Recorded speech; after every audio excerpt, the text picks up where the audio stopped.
subscribe button forever and just be like, here's the content we actually care about. Yeah. I've been experiencing that myself lately. It's kind of sad. Yep. YouTube's thinking about it.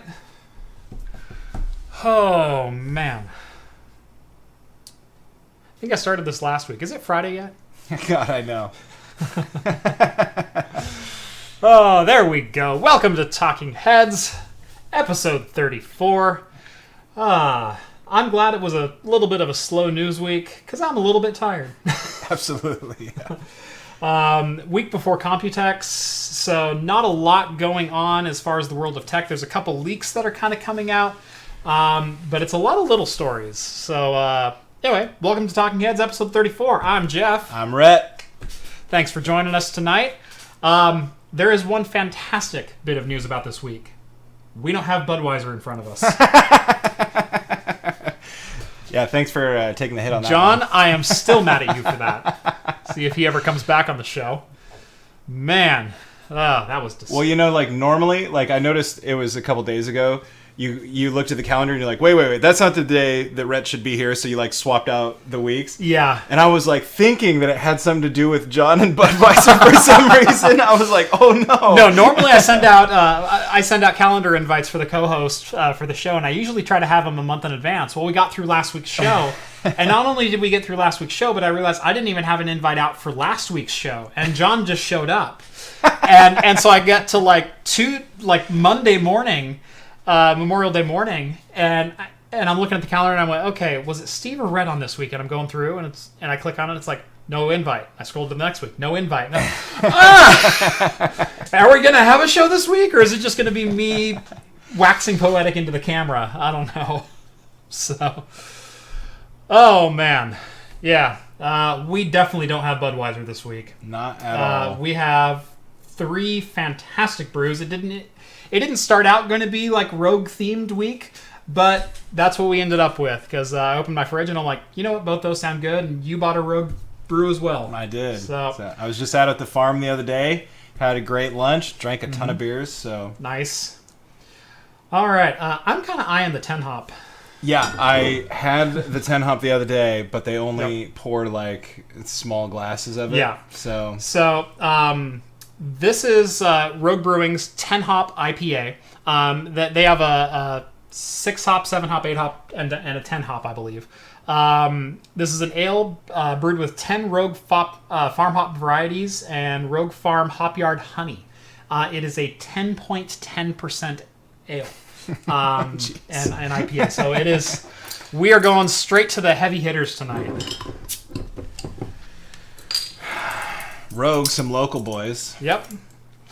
I'll tell you something. I don't know what it is that they do right, but I've gone abroad several times. And So, Rhett, what are you drinking tonight? Oh, jeez. It's all right. You can have all the 10 hop you want, okay? I've already been blessed with it on my taste buds this week. Yeah. So. I had the 6 hop a couple of weeks ago, and that is fantastic in its own right. Well, I think it was the 7 hop before, and it was not good compared to the 10 hop. Yeah. This is so smooth. Yeah, I haven't had the 10 hop before, actually, so this is my first experience with it. I did have the 6 hop a couple of weeks ago, and that is a fantastic brew. Very, very bitter, very hop-forward IPA. The smell on this is remarkable. Cheers, guys. Let me know in chat, what are you guys drinking tonight? Assuming you're of age. And if you're not of age, root beer, water, I don't care. Good brewed tea, perhaps? Shirley Temple. Getting into the mixology. Starting them early. Yeah. But anyways, I've been abroad a couple times, and the only, the American beer that I've seen the most in other places is Rogue beers. Mm-hmm. Guatemala, in fact, the only American beer I saw was Rogue beers. Really? And in Japan, it was like, I'm pretty sure I saw some something that was like a domestic, just, mass production beer. Mm-hmm. And then Rogue. Rogue was everywhere. Yeah. And I was like, what the hell are those guys at Rogue doing that they're in all of these other places? Let's see. Skull's got a half-inch Imperial Mosaic IPA. Hey, now, don't go all half-hitched on us. Apple Whiskey. Nice. Apple whiskey's not bad. I've had some apple whiskeys lately. Yep. All right, let's get into some beer news this week. And I'm hoping I set up my monitor. Let's see here. Did I get it right on the first try? Hey! You're doing it. We're making the magic, folks. Heck yeah. I love it when things just work. Even when I had to restart my machine like 20 minutes ago and it said, preparing Windows Update. No! Yeah. So Sweden. What is this? The New Swedish Brewing Company? Is that what we decided it was called? Or New Carnegie Brewing Company. New Carnegie. How did they pronounce it? Do you have that queued up still? I do, yes. So, Nya Carnegie Breyer Act, or Here something like that. Nya Carnegie Bryggeriet. Yeah. Here it is in slow-mo. Nya Carnegie Bryggeriet. What she said. The New Carnegie Brewery in Carlsberg, Sweden, teamed up with the Swedish Environmental Research Institute and created a new pilsner that is being made with reclaimed sewage water. Pilsner kind of makes sense. I know, and on our show notes behind the scenes, he said, basically their version of Budweiser. I think John put that one down. Oh, is that right? Okay. Yeah, so Sweden is trying to compete with our domestics here in the U.S. But yeah, they teamed up to create a reclaimed sewage water pilsner, and it launched on May 25th, so just last week. Now, the reclamation process was not done in the brewery. This was actually done by the IVL, and they got what was essentially the clean reclaimed water delivered to the brewery, but then they brewed it with that water straight out of the tanks. So they're kind of going hurrah for conservation of resources, treatment of sustainable water, and the value of fresh water. As they're trying to be their call or their marketing punch. There's a lot of messages in there that I'm like absolutely on board with. Totally. Totally. Using technology to, sustain our resources. Right. Whole idea behind electric cars. Whole idea behind renewable resources. This is another way to do it. Yeah, absolutely. And it's a cool way. I don't know. Like, who knows how it tastes? Mm-hmm. I like the name Purist. Yeah. Pretty clever. I'd be interested to see how it turns out. All those Nordic countries are always like one step ahead in renewability and mindful use of those types of resources. So. Gives new meaning to the beer tasting like ass. Someday, when we all live in the Blade Runner world, we will all be drinking pea beer. So just get used to it. Steer into the skid, guys. Who would have known Bear Grylls was a trendsetter? I know. Number 2 porter. If we can get some of this, I would drink this on the show. I would totally drink it on the show. I'd give it a shot. Who knows? It probably tastes like shit. I'm not a huge fan of pilsners. I'll drink them, but I'm the same. They're a little too hollow for me. Yeah. Yeah. I like this. This is an IPA you can darn near cut with a knife. Yeah. It's chewy. So good. Like it's so smooth and so just like it doesn't have those like. This is going to be the dumbest turn of phrase I've ever used to describe beer, but like with the 7-hop, and with IPAs in general, you get all those like kind of pointy taste feels in your mouth. Yeah. This is like not that. It's like a smoothed Riverstone, It's just like this perfect beer. If you didn't tell me this was 10%, almost 10.5%, I would place this somewhere around a 6.5 to a 7. And just a very hop-forward beer is what I would call it. It does not taste boozy. It certainly does not taste like a 10% ABV. And for 10 hops, it's actually quite a bit less hoppy than you would think. Yeah. Yeah, I would actually say that there is quite a bit of bitterness here, but I would actually say the 6-hop is more bitter. I was going to say the same about the 7-hop. Yeah. Like, I had the 7-hop, and I'll be honest, I didn't like it. Mm-hmm. But this, my old man ordered this, and I took a sip. I was like, that's my next beer. So, yeah, that's a good beer. Are those addressable LEDs in the back? They are. Oh, on this side. Actually, both of these are addressable. Dang it, I don't have my screensaver going. Tell you what, we'll turn on some addressable lights on the main rig as well. There we go. That's dope. Let's get some cool ones. There we go. Yes. And then, gotta get the L cars going. Can't believe I forgot that. I know. Gosh. What are you in for today? Tell you what, let's do... No, not that I like one. the stellar cart. Oh, the stellar cartography? Yeah. Let's go stellar chart. Is it going to open? Maybe. Maybe not. I forget which button it was. I picked the wrong one. I'm so sorry. Communications offline.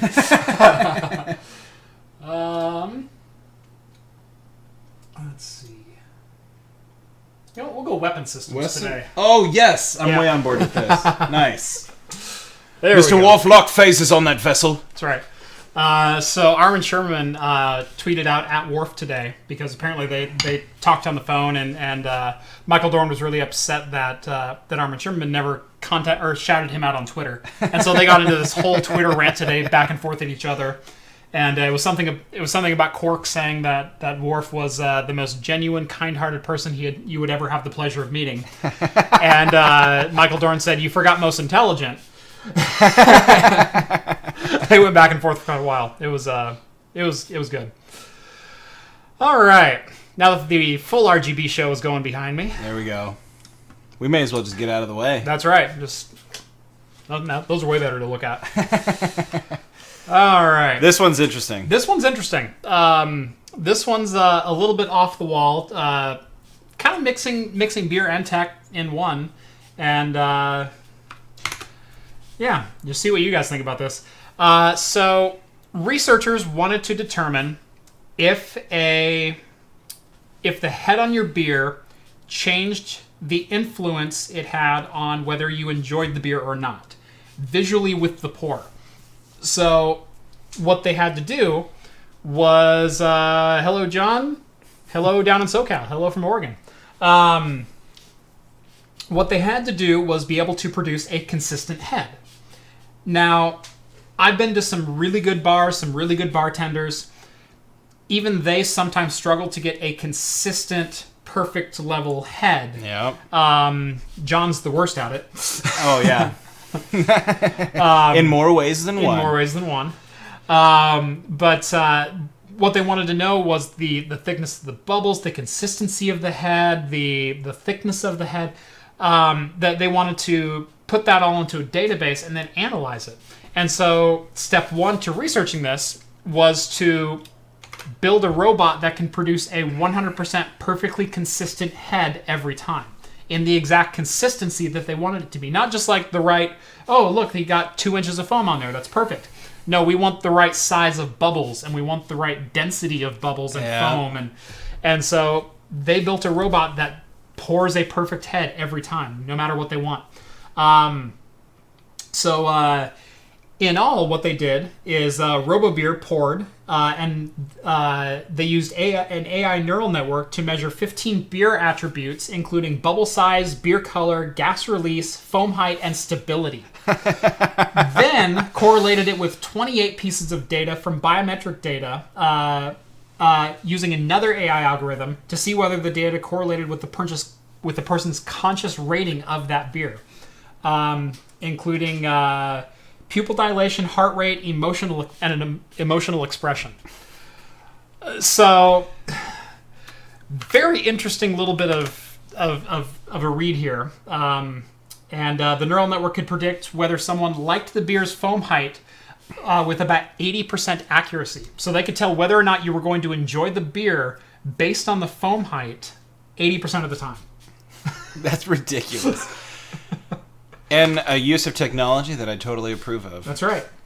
When I was first becoming aware of the maker movement, it was because of a competition to see who could create the best beer robot using just an Arduino controller. Yep.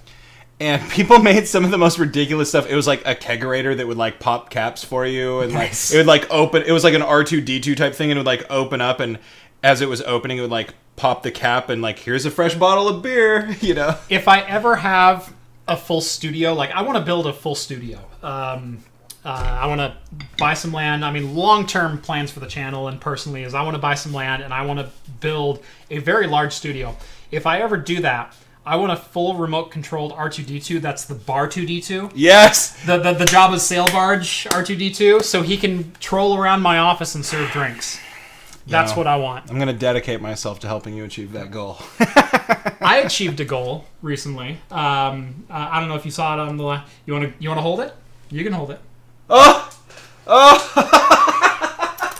Now I showed this on last week's show. I don't know if Rhett ever saw it. I didn't. But Rhett threatened to buy me a batleth at one point. Well, I found one. Yeah. It's an extension of your arm. That's right. This is legit. Is this the same one that you were showing off on the Discord? Or? Yeah. Yep. So, it's all stainless. That is so awesome. Yeah. It's all blunt, but it is a legitimate batleth. So, yeah. Jeff wants to build a studio. Subscribe to Patreon. That's the idea. For just $1,000 a month. Thanks for letting me hold that. Yeah. I didn't see it on my way in here. Otherwise, I would have picked it up without your permission. So, all right. We only had the 2 bits of beer news this week. I can't get over how good this one is. Believe it or not, beer just doesn't change much. Mm-hmm. I mean, it's like the same recipe for 1,000 years. So, let's get into some tech news here. Let's do it. We announced, what was that, 2-3 months ago, something like that. HTC has announced and is releasing their portable headset. I forget what they call it. Vive Focus, excuse me. Basically, it's a standalone VR experience, and I was very lukewarm about it. Number one, I think it was $500.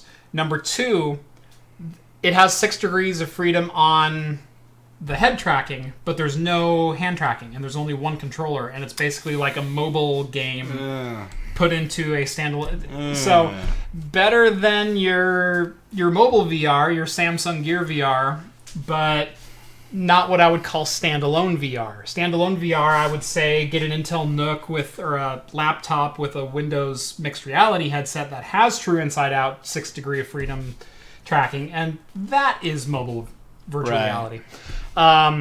Anyway, HTC has partnered with Seagate to bring you a battery pack and hard drive in one for the Vive Focus. And what this is it provides up to 1 terabyte of capacity for mobile games and an additional 5,000 milliamp battery to power your Vive Focus headset. And it does it over USB-C.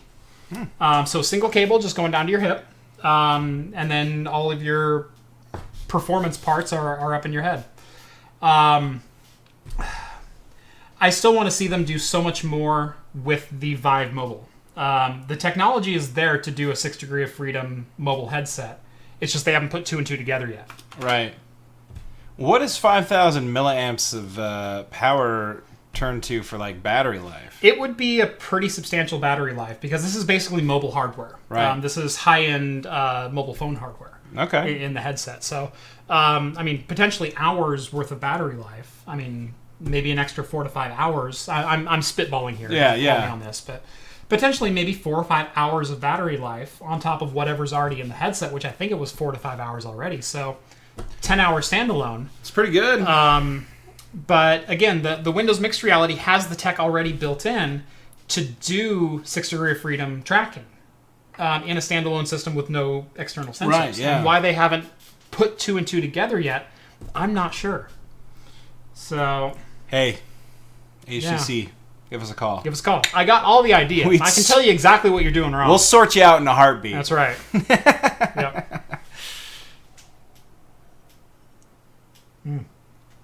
Oh, I'm sorry. Were you enjoying that beer? I was totally enjoying that beer. It's a little too much, I think. Delicious.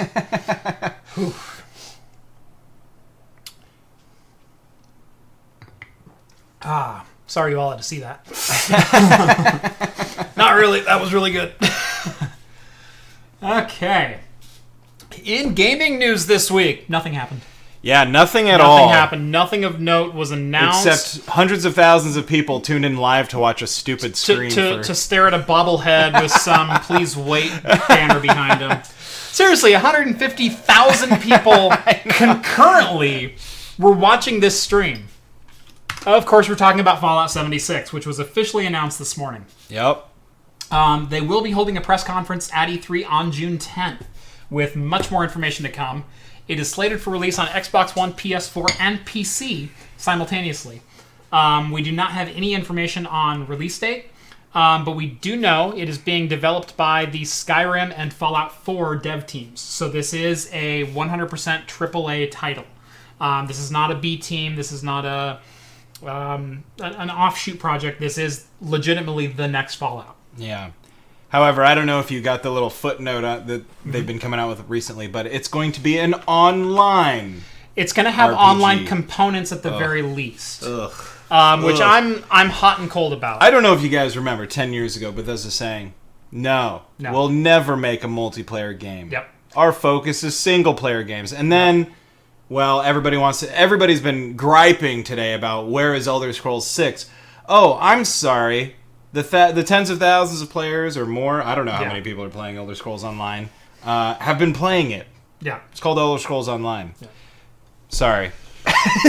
Yeah, but the problem is it's tens of thousands and not ones and millions. It could be more. I don't know. I personally vowed. I played Elder Scrolls Online. It was terrible. See, Morrowind is my favorite game of all time. Totally. So then they slowly screw... Huh? They slowly screw the franchise one game at a time. Don't get me wrong, I played the crap out of Oblivion and of Skyrim. And of course, Fallout 3 is one of my favorite games. New Vegas was way better, but Fallout 4, perfectly reasonable game. Played it a lot. But yeah, I swore after BioWare screwed the pooch with KOTOR 3 and they instead created the Old Republic online game that I would never play an MMO again. That was terrible as well. Yeah, and... Can I be honest with everyone? Not on this show. I have never genuinely gotten into a single MMO game. Good for you. Not one. Good for you. Let's give him a round of applause, guys. Thank you. I attempted World of Warcraft at one point in probably 2006, 2007. So it had been out for a few years already. I logged in.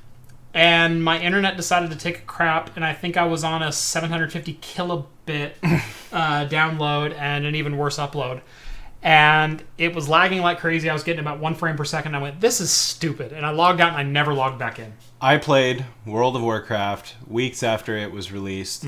It was so buggy that you couldn't pick up any loot on the ground from enemies that you killed.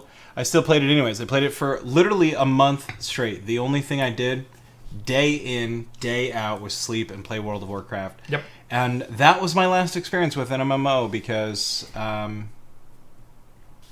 because it was a month of my life where I couldn't pick up loot for half of it. So. Yep.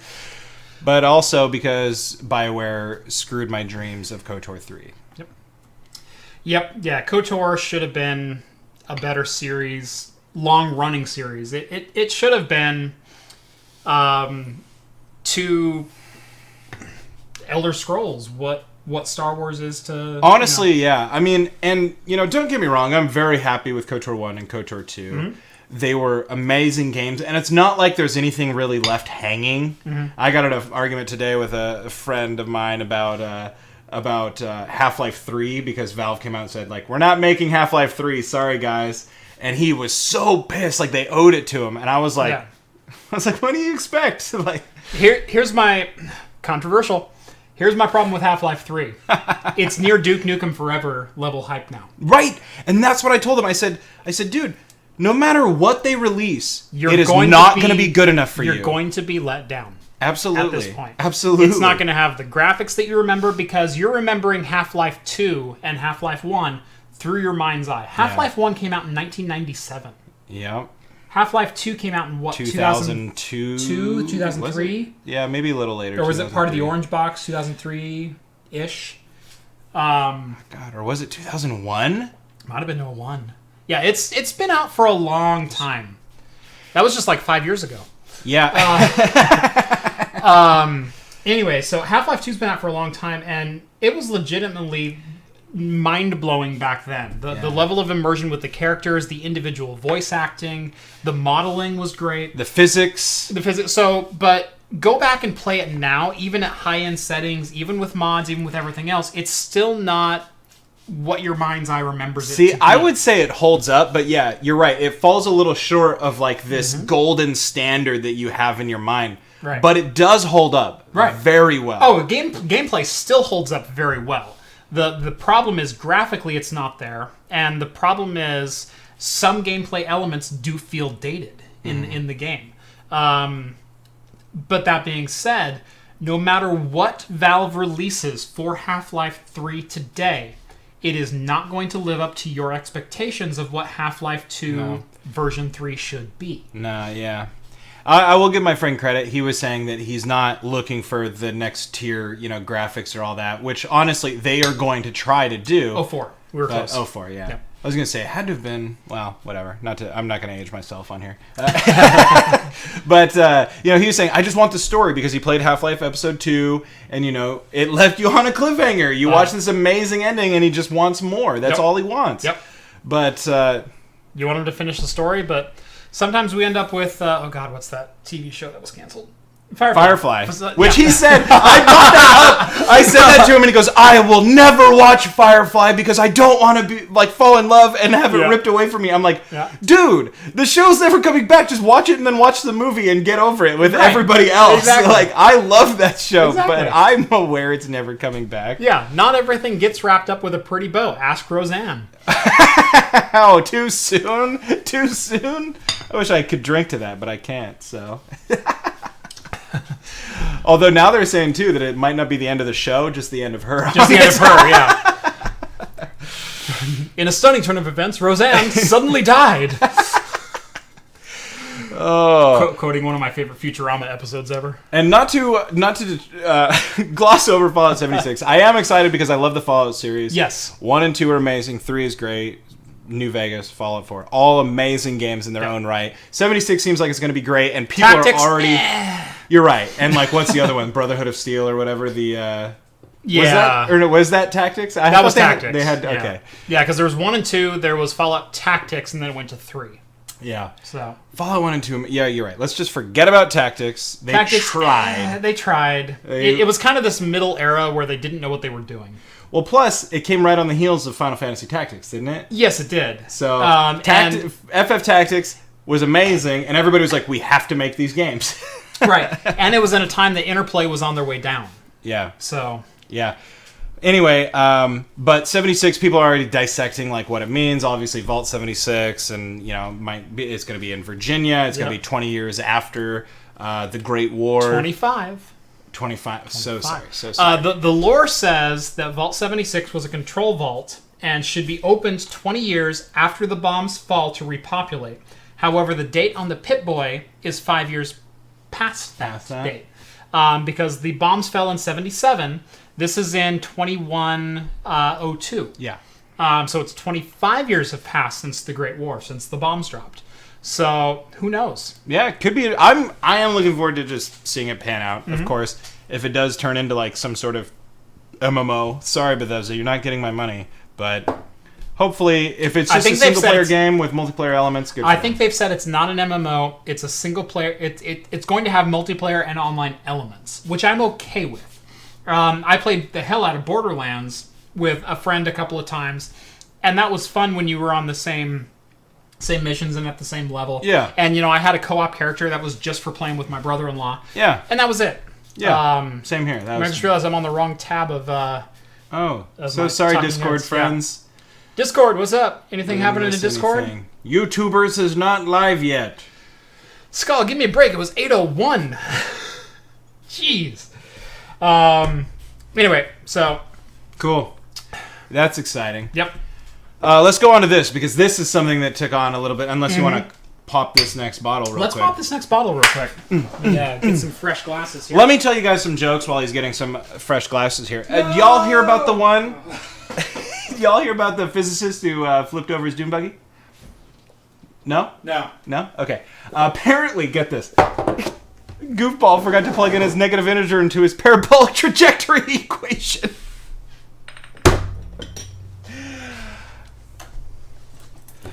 Oh, damn, I brought out my actual butterfly. Hold on. Just fucking... Oh, shoot, sorry. It's all right. Just stabs me right in the throat.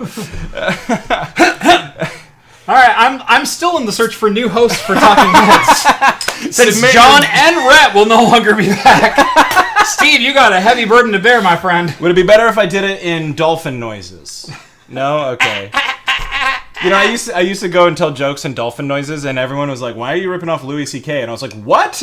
I thought I was just being hilarious. And then it turns out Louis C.K. does dolphin sounds. Does dolphin sounds for his jokes.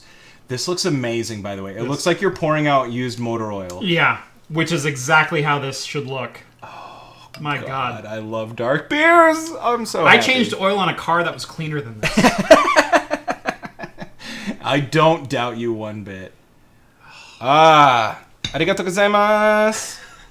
Seriously, how good is that pour? That looks amazing. Honestly, the robot Yeah. would guess my reaction to this. Right. Oh, yeah. Oh. Dark chocolate smell. Oh my God. Ooh. There is a heaven. And I'm in it. It's right here. This is the heaven. There's a real roasty note to the smell. Not like an iced coffee. No. Like really, really good coffee that you imported from Italy, and like good coffee smell to this. It smells like when you go into GovCup in the morning and they're roasting their beans right then and there. Yeah, it smells like you're going into a coffee roaster. Yeah. That's exactly it. Oh my God. And that taste, it is so thick. We were talking about the 10 hop being thick. It looks like espresso. It tastes like espresso. Oh my God, it does. Oh, that is so good. Look how freaking dark that is. Here, I got the other camera. Here you go. Oh, and of course it's washed out. That was fine in pre-check. What the crap? Oh, that sucks. Hey, somebody noticed I spoke Japanese. Thank you, LM. Oh, that is so good. That's all I got to say about it, though. We're not going to talk any more news. We're just going to sit here and drink this in front of you for the next half Honestly, hour. can we? Like, new format. What is the ABV? This is a 9%. Oh my God. So, heavy hitters tonight. Yeah, thick stout. Thank you. THICC.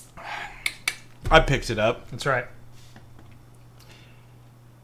This is amazing. Now, see, what I'm curious is, like, I see some sort of, like, sediment in there. Do you see the same thing? Like, look at mine. I can't see through this.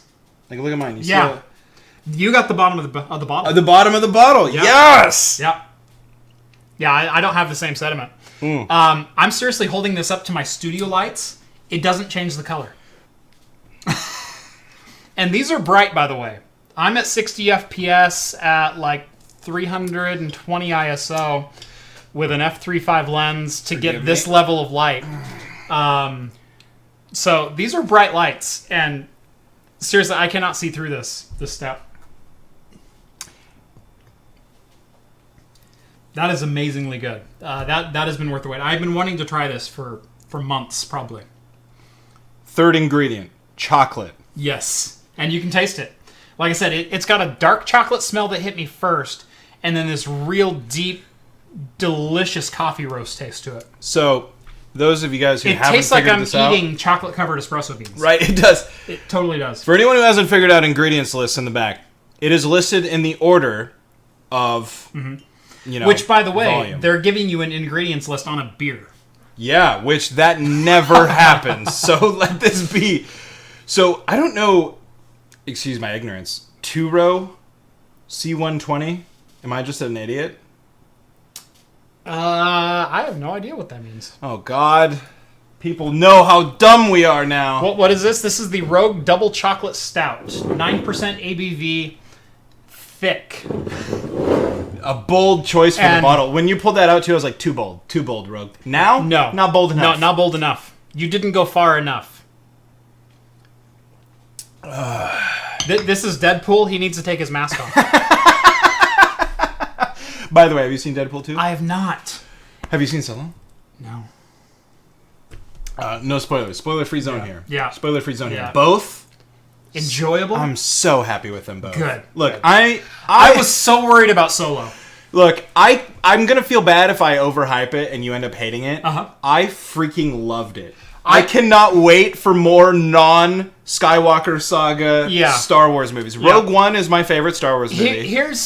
I'm going to sum up every single episode. All right, let's hear it. 1 through 6 for you. Okay. Okay? The failings of Obi-Wan Kenobi. Absolutely. 100% agreed. Yep. The mistakes that Obi-Wan Kenobi made in his life directly affected episodes 1 through 6. Oh, that is the story of episodes 1 through 6. Oh, yeah, if he was just like, this Qui-Gon guy that's dead... No, we're not... No, Anakin, you're not a Jedi. Yeah, no. Get out of here. The Council was right. I need to respect them as a recent Jedi Master. I'm not going to accept you as my Padawan. Yeah. Go and kill younglings on your own time. Yeah, seriously. And a whole village of sand people. How does this stack up against other Stouts? I want to answer that question. This is... I think it stands alone, but once you get into this level of Stout, this is probably in my top 3 or 4 Stouts that I've ever had. Can you name your favorite Stout offhand? My favorite Stout is probably the Dragon's Blood. Wow, okay. The New Holland Brewing Dragon's Milk. That is... Or Dragon's Milk, excuse me. New Holland Brewing Dragon's Milk. It's an entire series, and I've had 3 of them now because it's a series of Stouts. This is up there with those. But this is not creamy. Some Stouts have a creaminess to them. This is thick and intense and very, very rich flavors in it. Yeah, it's not silky per se. No, it's not silky. Yeah. Yeah, I was gonna say this is my favorite Stout, but I don't know now because the Dragon's Milk is really good. It is way up there. I would put the Dragon's Milk against this, but I'd put it up against it any day of the week. That's what I would say. And it's tough because Stouts and Porters are my favorite beers. So, and they're so wide spanning. It's like, what's your favorite IPA? Exactly. There's too many IPAs. There's too many, and there's too many different varieties of IPAs. I'll tell you my favorite IPA. Styles of IPAs. Look, if John's watching, maybe he could tell you. But I was at Capital Tap Room, and I don't remember if it was him or Chuck. So sorry, John. But they're like, "Hey, we got this sweet sour IPA, and it was amazing. I don't know what it is. That's my favorite IPA. It was a sour IPA. It was so good. Nice. I'm pretty sure it was from Breakside, but what do I know? Breakside makes some good stuff. Breakside makes amazing beers, yes. Yep. Coors Light is my fave. Why are you watching my channel? Go ahead and kick him. I'm kidding. Hey, no trolls allowed, John. That's right. Raul, I haven't seen you in the comments in a while. Ultima, the map is still there. I'm still figuring out a place to put it. My walls behind me are full, and the camera doesn't pick up over here. I'm just a little disappointed that the Batleth is in the... The Batleth is going to be hung above this monitor. Okay, perfect spot for it. Yeah. I'm sorry I doubted you. Yeah. Also, so happy you picked that up. Yep. Sorry that I had no better comment online than, yes, how amazing. Oh, that's cool. Yeah. Ooh. Yeah. Although, to be fair, you offered to buy me one. I did. And you know what? I'm going to hold to this promise. Because I'm going to hold to it. I'm going to buy you a Batleth. You will? Yeah. I will say I went into the Think Geek store up in Beaverton, and they have the foam one there. And this might be the one that I got to go get. I gotta say, I held it up. It was pretty terrible. Was it? Okay, fine. Yeah, I won't get the foam one. It was like $80, and it was... If you can find me a Klingon dagger, I'll call it even. There are some cool ones online I saw. Find me one of the ones with the blades that shoot out. Yes. Yeah. Yes. Okay. Find me one of those. That'll be my box opener on the show from now on. Yes. Okay. Yeah. Okay. It's happening. I'm gonna find one. I used to never look at like replica stuff or props or anything like that. Ever since coming to your studio here, I'm just like, now every time I see it, I'm like, would that look good at Jeff's studio? Yep. Zach, I keep seeing your comment pop up about questions. We usually do a Q&A at the end. When we do a Q&A, ask me that question. I'll go ahead and answer it. So yeah, Zach. Yep. That's what I have to say. Anyway, look, I loved Solo. Yep. I loved it. Excellent. I saw it opening night. Anyway, and Deadpool 2, critics were like, it's not as good as the first. It's just as good as the first, in my opinion. That is good to hear. Yeah, I loved it. Yeah. I loved every second of both of them. So, anyway, Let's hop onto this news story, unless you got more stuff to talk about. This is something that occupied a lot of my time debating this week. So yeah, we'll get to that 1 second. Sorry, Skull pointed out his top stouts. Number 1, Goose Island Bourbon County Stout. Absolutely. Number 1, Prince among men. King among men. Then the Prince stands well below him, and then every other stout that I've ever had. I got to admit, this isn't easy for me. I've never had it. Oh. John at Hops and Brews, if you're watching the show, we need to get Rhett a Bourbon County Stout. Oh my God. I think John the perks of being on the show. I think John has one. John, if I see you this weekend, bring it with you? He's not going to bring it with him. You mother F. He's not going to bring that with him. If I find a Klingon dagger first, can I trade it for a glass of chocolate beer?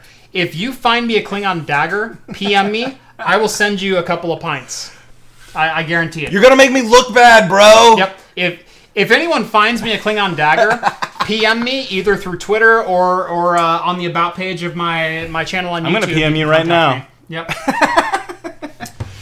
So, but yeah, if you can find me a dagger, I will send you a couple of pints, local pints, like Look, good stuff. Why are we all calling it a Klingon dagger, though? What's the real name? I forget. I know. I've been thinking about it the whole time. Oh, there it is. The Mechleth. Mechleth. Yeah. Thanks, Skull. Yeah, there's the Batleth and there's the Mechleth. I knew I could count on you, man. Yep. But no, Eric Del Toro, seriously, if you find me a dagger with a shink, I'll send you like 2 of these and maybe a couple other things. By the way, we were talking about this before the show. This is $15 a pint for this stout.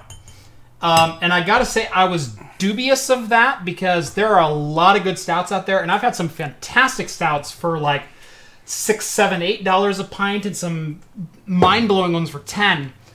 Rogue, $15 a pint. I'd pay it. Absolutely. I'll pay it every day.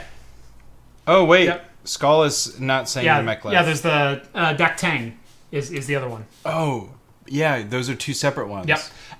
One is like the one that they showed during... The Mechleth is not the right. Swing out one. That's the sidearm. The Mechleth is like the bayonet kind of single arm.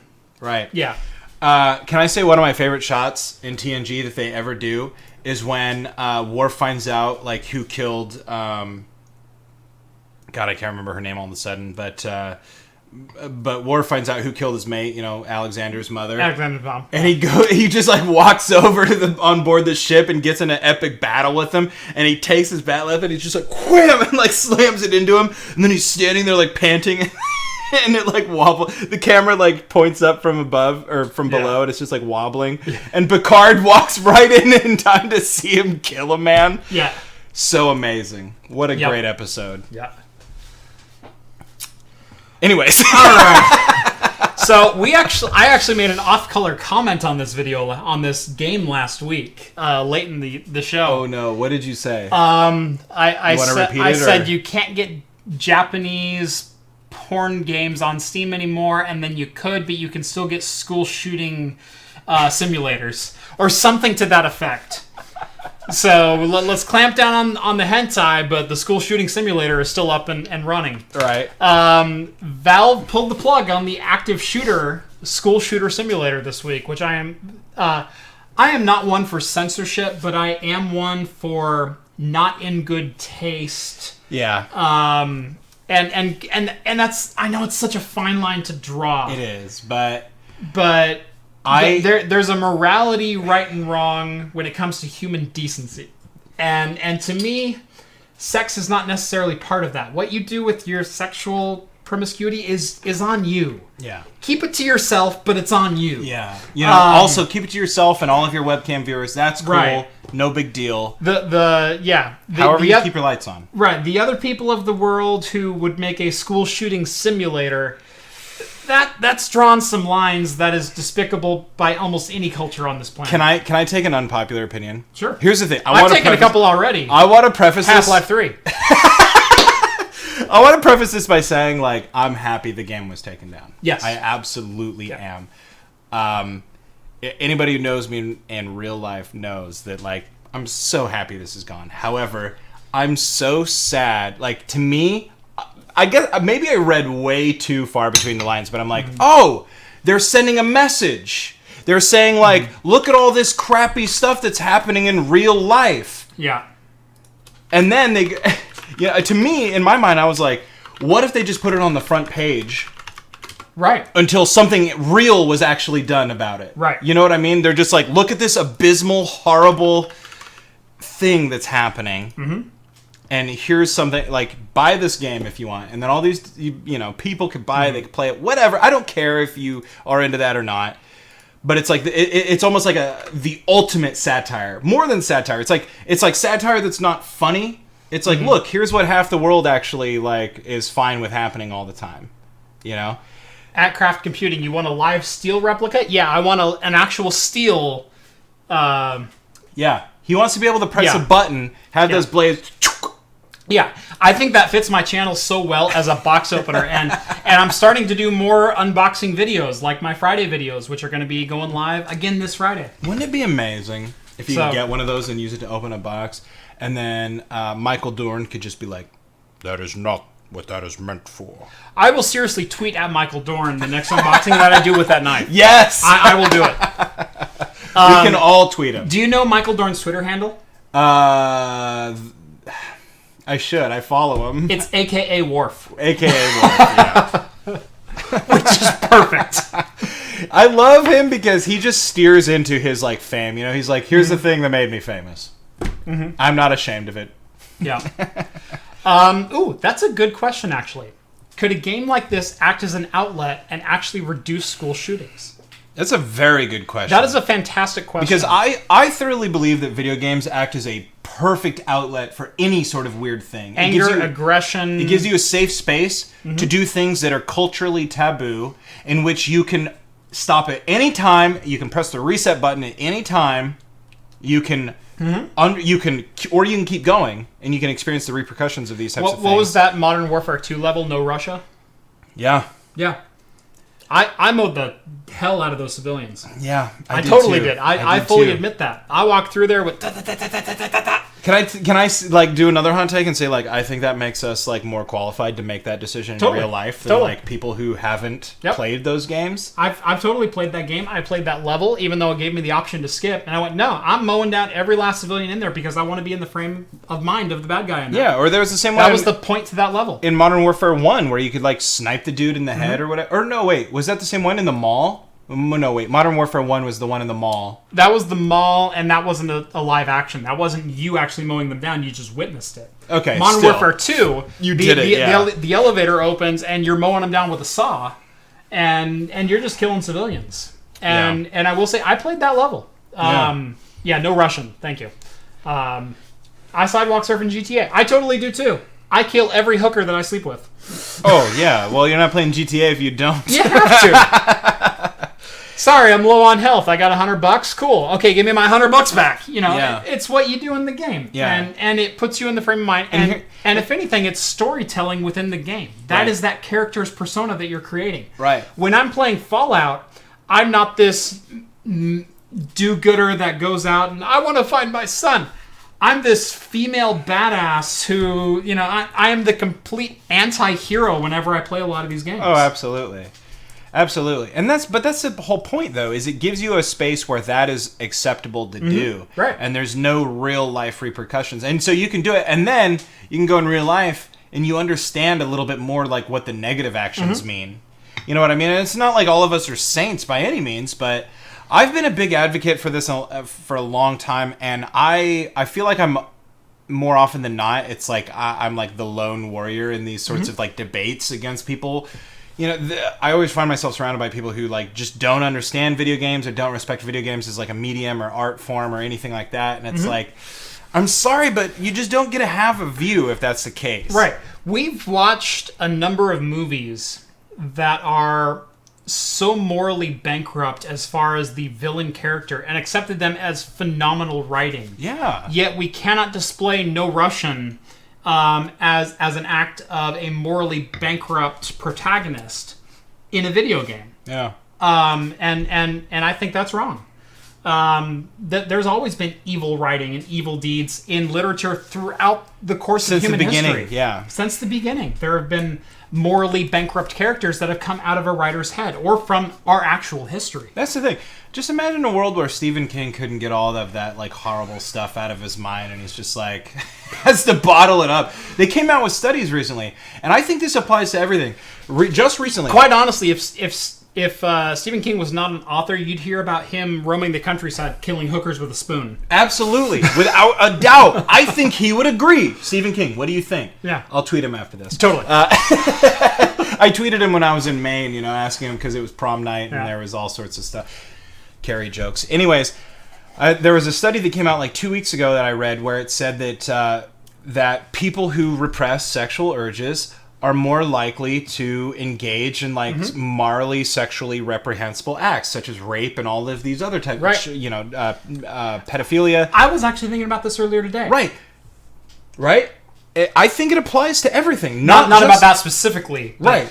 But about the idea. But about the fall from grace that we've seen from celebrities in recent years. Yes. Think of Bill Cosby. The polished, perfect family man, everyone's dad. Gone. How he has fallen from grace. He fell hard. And the things that he is in.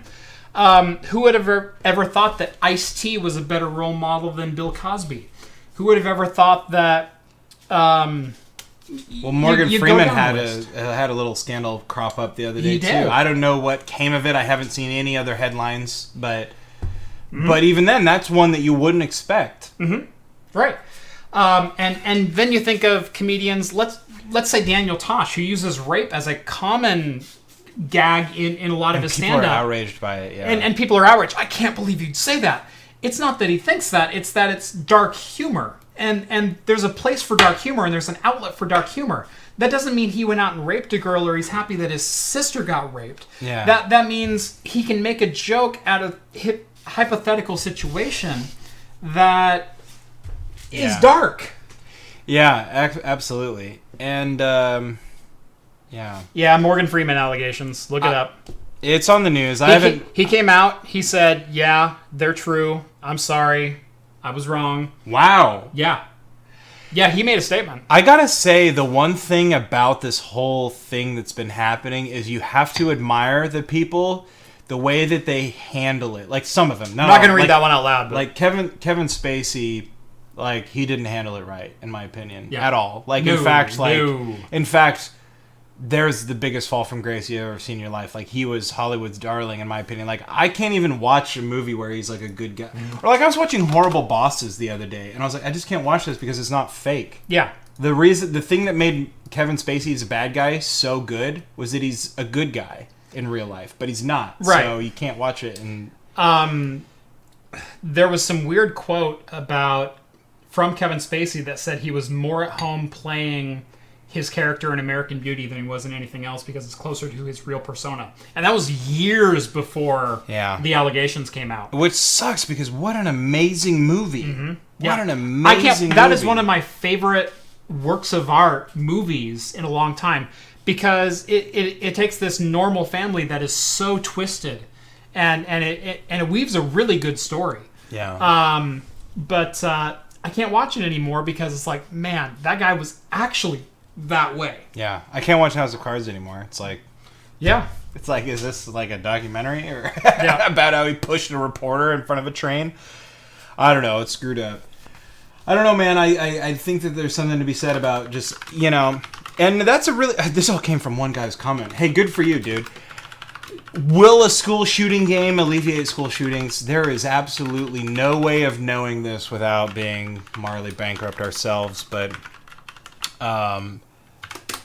for me, I don't know if I see exactly where the developers' minds were, but to me, if you regard it, it's not satire because satire is kind of comedic in a sense, but not even irony. I don't know what you would call this, but it's like holding up a portrait of what you think is despicable, and seeing all the people that are like, this is my thing, like, yay, and then you pull it, you hold it up, it's a mirror, and they're like, no, I don't know, it's just, I'm glad it's gone, but... So someone commented, and this is what happens when you give craft computing too strong of a beer. No, I'm not even gone yet. I think this just opened up a much broader conversation than we had planned on. Honestly, we're only halfway through the news, but most of what we have in the news was really short snippets, and I was hoping we would get off on a tangent like this. I didn't expect it to be from the active shooter game. Yeah, well, I've been thinking about this a lot because there's so many people like, this is in poor taste. There's other people that are like, leave it up, freedom of the whatever. Freedom of speech. And to me, the biggest interesting bit about it is that something was done about a freaking video game before something was done in real life. Right. And I don't care where you stand on issues of guns or not. I love guns. I shoot guns. I have guns. Here you go. This has been coming up all day on Twitter. Love this one. And this is the perfect one. If you're yelled at, boycotted, have your show canceled, or get banned from the internet community, your free speech rights are not being violated. It's just the people listening think you're an asshole, and they're showing you the door. Yep. Right, Roseanne? Right, Roseanne? Sorry. What do you got to say to that? Anyway, let's quickly move on. Let's not go back to the active shooter conversation.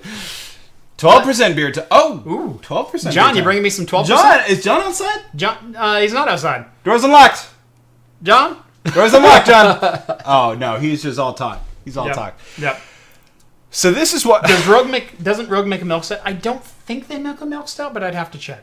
No idea. At Craft Computing, you should host a Craft Computing bar event in Beaverton. I'm actually looking at doing some bar events where I potentially do some live shows or potentially some vlogs, meet and greets, that kind of thing, in the Oregon area. And in fact, I have a Seattle trip planned for the weekend of July 13th. So if you're in Seattle, there might be a little get-together up there. So we know you're there, Seattle. That's right. I know. I know where my peeps are at. So anyway, stay tuned to the YouTube channel. I'll try to announce it here, but definitely follow me on Twitter at Craft Computing. That's where most of this information is going to come from, because that's where I can post just text. You don't have to watch a video of me talking to the computer for 20 minutes and then not watch my post roll after my video where I say, hey, follow me on Twitter, and I'm going to be in Seattle on July 13th. Right. So Twitter's the way to go anyways. Follow me on Twitter if you want to stay up to date with those kind of things. Any other social media sucks. Anyway, on to this. Yeah, John's on Instagram. Can you believe that crap? Instagram sucks right now. If they fix it, it could be good again. Mm-hmm. But their algorithm for sorting... I go on Instagram, it's like, I've seen this picture 12 times! Well, stop clicking on the damn thing. I can't help it. It's just good pictures. I got good photography friends. Okay, Jesus. Let's go to the 40th anniversary of the Intel Core i7-8086k. So, yeah, I'm in Oregon. I'm down in Salem. So, we're looking at doing some Salem events. We're looking at doing some Portland area events. And we're looking at doing some Seattle area events. So I can think of a few great places to do some Salem events. Yes. I've got a couple in mind. So great. Yeah, we'll Abimel, keep an eye out. Yep. So, we will do some events. So, anyway, this has been rumored for 6 months. But just like someone going, oh, wouldn't it be cool if Intel released a processor for their 8000 line, like an 8086 tribute. Well, Intel's doing just that. This is the 40th anniversary Intel Core i7 8086k, which is an homage back to the original 8086 processor launched in 1978. Which is amazing. Yeah. This is the chip that launched x86 architecture. This is the chip that runs everything that you do today, at least on a desktop computer. 40th anniversary. That is amazing. Yep. Vlad, oh no. I haven't even read it yet. Always keep a Rhino 7 from your local gas station in your wallet if you've partied too hard but still want to bang some hookers. Life tip for the boys. Cheers, my man. Also, I've had... Those pills are hilarious. They avoid FDA regulation by just changing their name constantly. So. Yes. But the Rhino 7, I've seen around for years. So. Are those like the stingers or the hornets or the kind of the same thing, honeybees? but these are like the sexual, right, whatever. Right. But yeah, like the hornets are kind of the same thing, where they're like they escape FDA approval by like I swear it's like garage chemists, and they're like, oh yeah, here's this thing, and then the FDA is like, you need to get approval, and they're like, you're inhibiting our business. So they're like, well, fine, you can sell, but we need to approve you. And then they're like, you're denied, but they've already come out with like the like 4 new ones. Yeah, exactly. Yeah. It's like ridiculous. Meet the Stinger 2. Yeah, exactly. Yeah, it's always like the Black Rhino or the Rhino, the Rhino 2000. Ooh, there's a good question. How can you get banned here?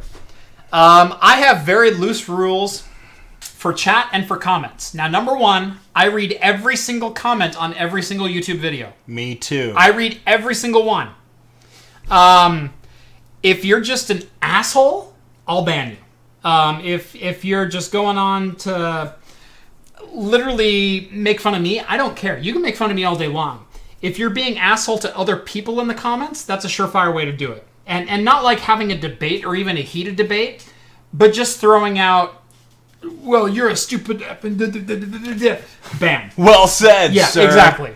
You have the intelligence of a 4-year-old and the vocabulary of a 9-year-old. Yeah. You're banned. The other thing you can do is make any kind of slur. I do not accept any slurs in my chat. I don't care if it's a healthy debate. If you use a slur, you're gone. Whether it's homophobic, whether it's racist, whether it's whatever else, gone. So those are my rules down in the chat and down in the comment section. Yeah. It sounds like summed up. Yep. It's the same rule as should be the same rule everywhere. Don't be a dick. I was going to say don't be dumb. Yeah. I wrote on our Discord channel for Game Dose Quest. Yeah. I had the number one rule for a long time, don't be dumb. Yeah. And then we started getting people who just like didn't know what that meant. Yeah. So then I had to write Taylor had to write explicit rules where he was like, here's the rules outlined. By the way, if you couldn't interpret any of these, you're definitely getting banned. It's like... Yeah.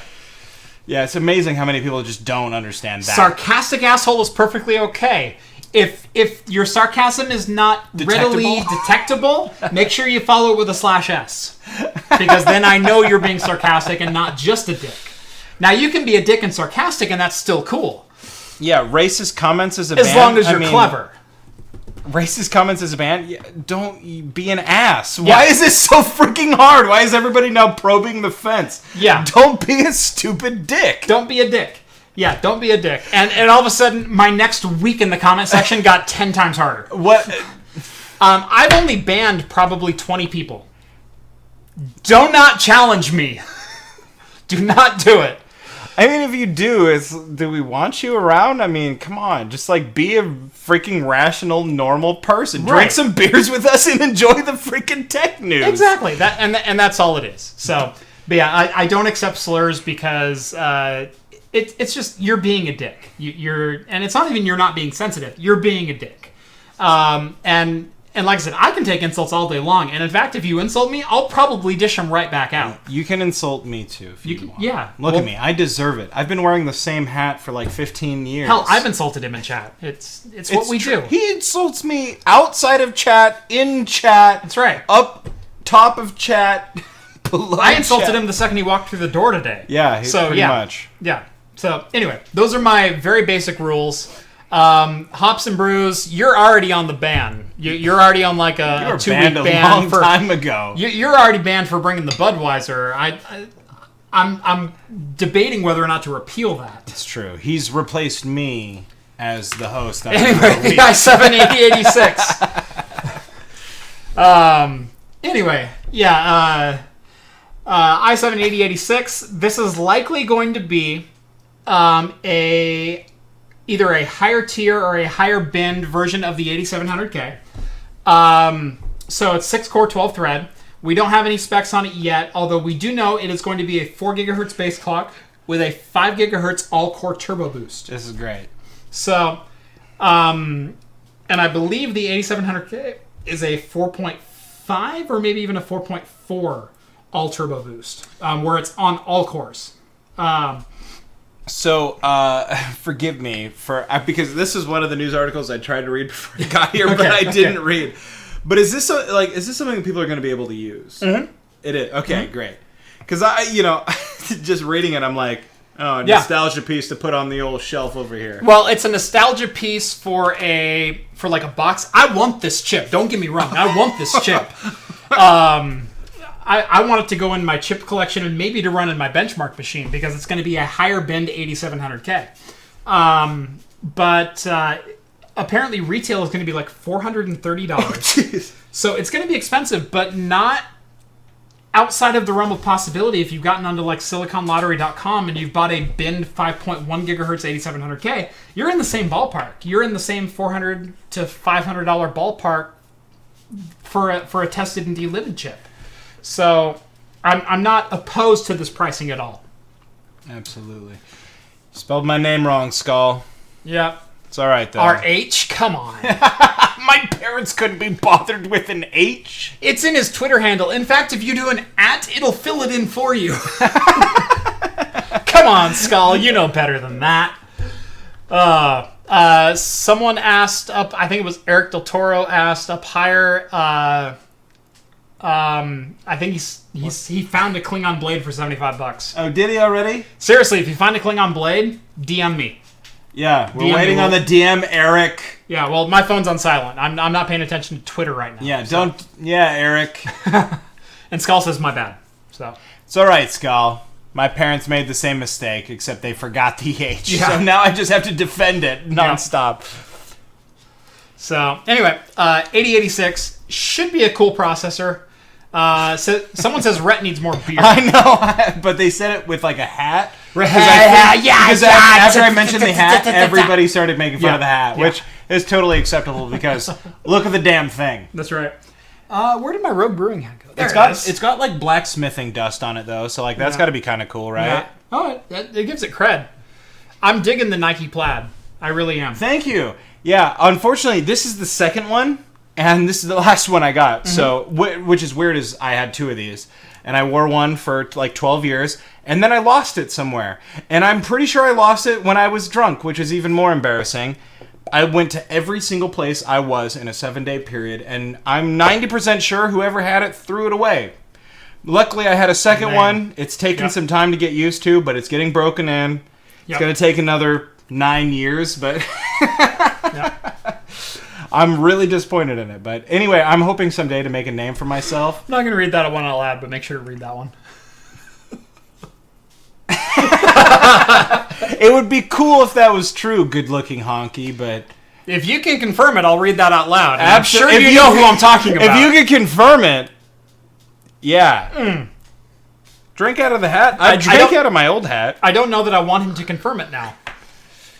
No, confirm it. I'll watch. Anyway, yeah, I'm hoping to someday be famous enough that Nike is like, yes, Rhett, we'll make you the signature Rhett Weisenfeld's hat. Craft Computing. I found 2, actually.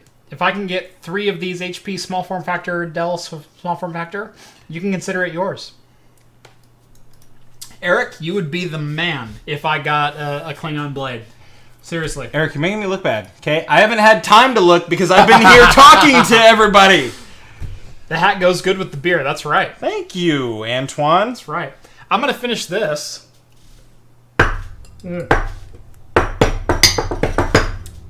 Now, for those asking later on in the stream if this was a good beer, hot damn, that was a good beer. Honestly, I put it right in my top 3. It's probably in the top 3 of stouts that I've ever had. It stands alone for the type of stout that it is, though. I think so. Yeah. I agree. Like I said, stout is a pretty broad term when you get into the real high-end stuff. Because there's milk stouts, there's true stouts, there's chocolate stouts, there's coffee stouts, there's bourbon barrel-aged stouts. You can go down a myriad of paths when you're honestly, I personally, it's funny because for a non-barrel-aged stout, number 1, absolutely. Yeah.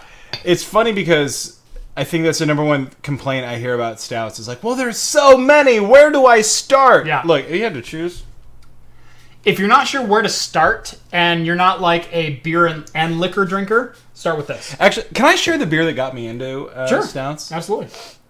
Everybody's going to make fun of me if they've ever had this, but it is the Vader Stout from Gilgamesh. Gilgamesh.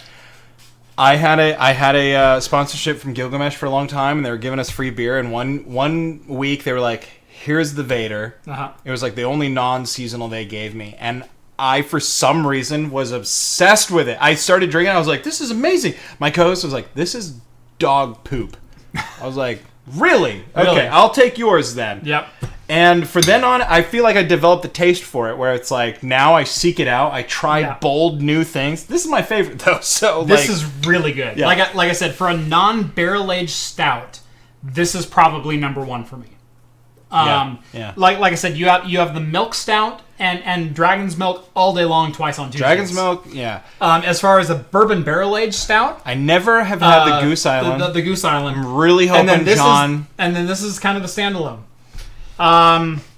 Let's see. As good as the Black Butte Porter, better than the Black Butte Porter. Black Butte Porter is another great place to start. That is it's a solid beer, no doubt. Solid beer. Honestly, anytime I go out and I want a dark beer and that's what they have, that's what I drink. That sounds stupid, obviously. But no, I do the same. I don't regret it either. So, anyway, Jeff's gone. So I'm going to hold down the fort. You know what I'm doing. I do know what you're doing. John, God, just shoot me in the face. Jeff, planned ahead. I am really insulted now. I was trying to get John to bring me this sweet Goose Island beer, apparently, that he has on stock here. There we go. But anyway, Jeff, I brought another beer earlier. Another Rogue. We're going for the Rogue trifecta, the menage a trois, if you will. This one has a sloth on it. How can you go wrong? Seriously. Absolutely. And this is an ale. We can use these glasses again. I one time modeled my band's sound after a band called The Abominable Iron Sloth. So sloths are really important to me.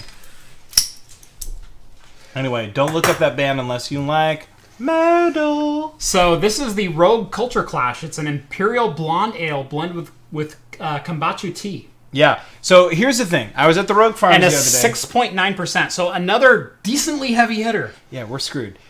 I was at the Rogue Farms the other day, and my old man's a baller, so we were drinking. The one beer we didn't taste was this one. So I have no idea what is in store for us. I've never had this one either. I've had a lot of different Rogue brews. Their cold brew is especially good. Their cold brew 2.0, which is their coffee beer. Yes! I almost bought a 25 of that. But I went for the Kulture Clash A because for some reason I've been on a huge kombucha kick. Like, I don't know why. I've never drank it before, but then recently, within like the last 2 months... I'm getting really good at those even pours. That's perfect, actually. I think the Japanese would say something like, it's not bonsai, but it's like bonsai or like... Can I open a bottle with my teeth in a pinch? Yeah, absolutely. Yeah. What? You think we're not going to drink a beer? Someone says that is an awesome bottle opener. I love this bottle opener. If I can do the thing right. Cheers, buddy. Cheers to you, listener. Thank you so much. Almost kind of a lemony smell right off the bat. It tastes like kombucha. It's got that tang. Mm-hmm. Absolutely. The lemony taste. Right away, but I think that's like more of like a tartness that comes with the kombucha. Mm-hmm. Eric, I'm sorry you hate kombucha. I don't know why. It's delicious. That's all I have to say about that. Someone had something in chat. Also, we'll skip it. Huh. All right, more. There's bonsai there. This is good. Yeti. This is good. This is really good. Like I said, very, very strong lemon on the nose. There's not much else on the nose other than lemon. And it's not like a floor polisher lemon. It's like a real lemon. Like someone just cracked open a lemon in front of you. The Japanese version of Cheers, LM and Baggianati, is kanpai, which means dry cup. Dry cup sounds... I cannot think of a better toast. Absolutely. You know why? Is it sour? It's a little bit sour. It is, actually. It's a very reminiscent of a sour beer. That's so good. I'm trying to think of how to describe this. A lot of kombucha in it. It's you can definitely taste that. You can taste a lot of lemon. It's a very light beer. It's very light. Real light mouthfeel. But that tartness, that like kind of sourness that comes with it, I think that's my favorite part, because my favorite beers are sour ales and goses and things like that. They have that kind of taste. Right. This is right up there. Totally. That's good. That is honestly, very good. they should just leave blonde ale out of the name. Yeah. Because that was like my biggest turnoff. Yeah, there's nothing blonde about this. No, not at all. So, all right, more tech news. Yeah. Getting to it tonight. Let's get back to it, all right? It's a short news week. You heard us say it. So Intel launches an Optane DIMM up to 512 gigabytes in space. This is Optane memory that can work as both storage and RAM. Okay? 512 gigabytes That's nuts. per DIMM. This is compatible with DDR4 memory bus. So you plug it into a DDR4 compatible slot with an Intel chip. You can have 128, 256, or 512 gigabytes per module. We have some blades at work that are 24 DIMM blades. That's legit, man. So 15 terabytes. This is stepping up. 15 terabytes of Optane memory. So is this like what I want to like? So look, this is a significant step up. Yeah. That's amazing. So was the tech never there? Or is it just like, is this a significant step in tech? Or was... This is a merger in tech. Okay. This is a merger of two technologies. This is a merger of memory technology versus non-volatile storage technology. What this is this is non-volatile storage. So this is an SSD or an SD card or flash memory.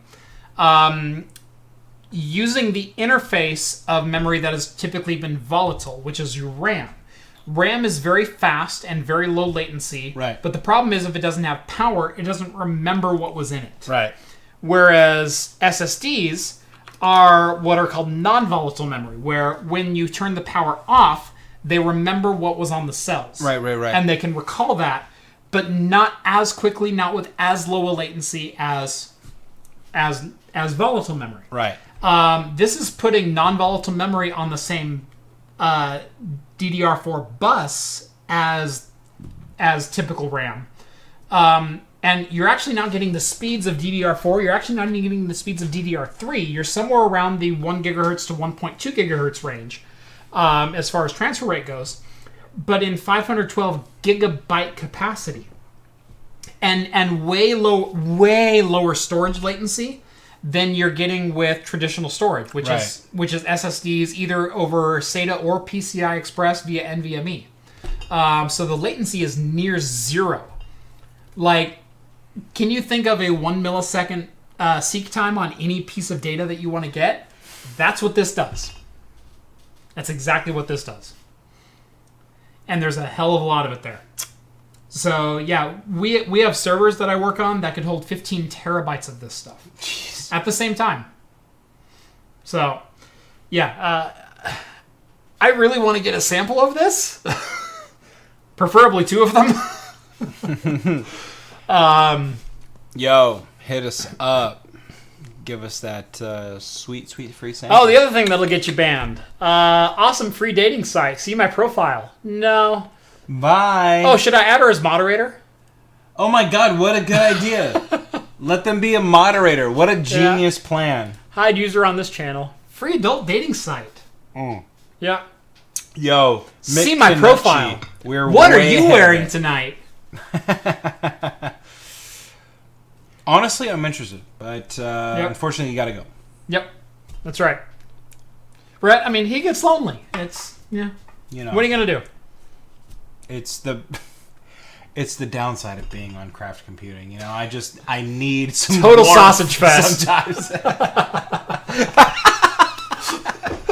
Yeah, Jeff, I think you need more girls on the show.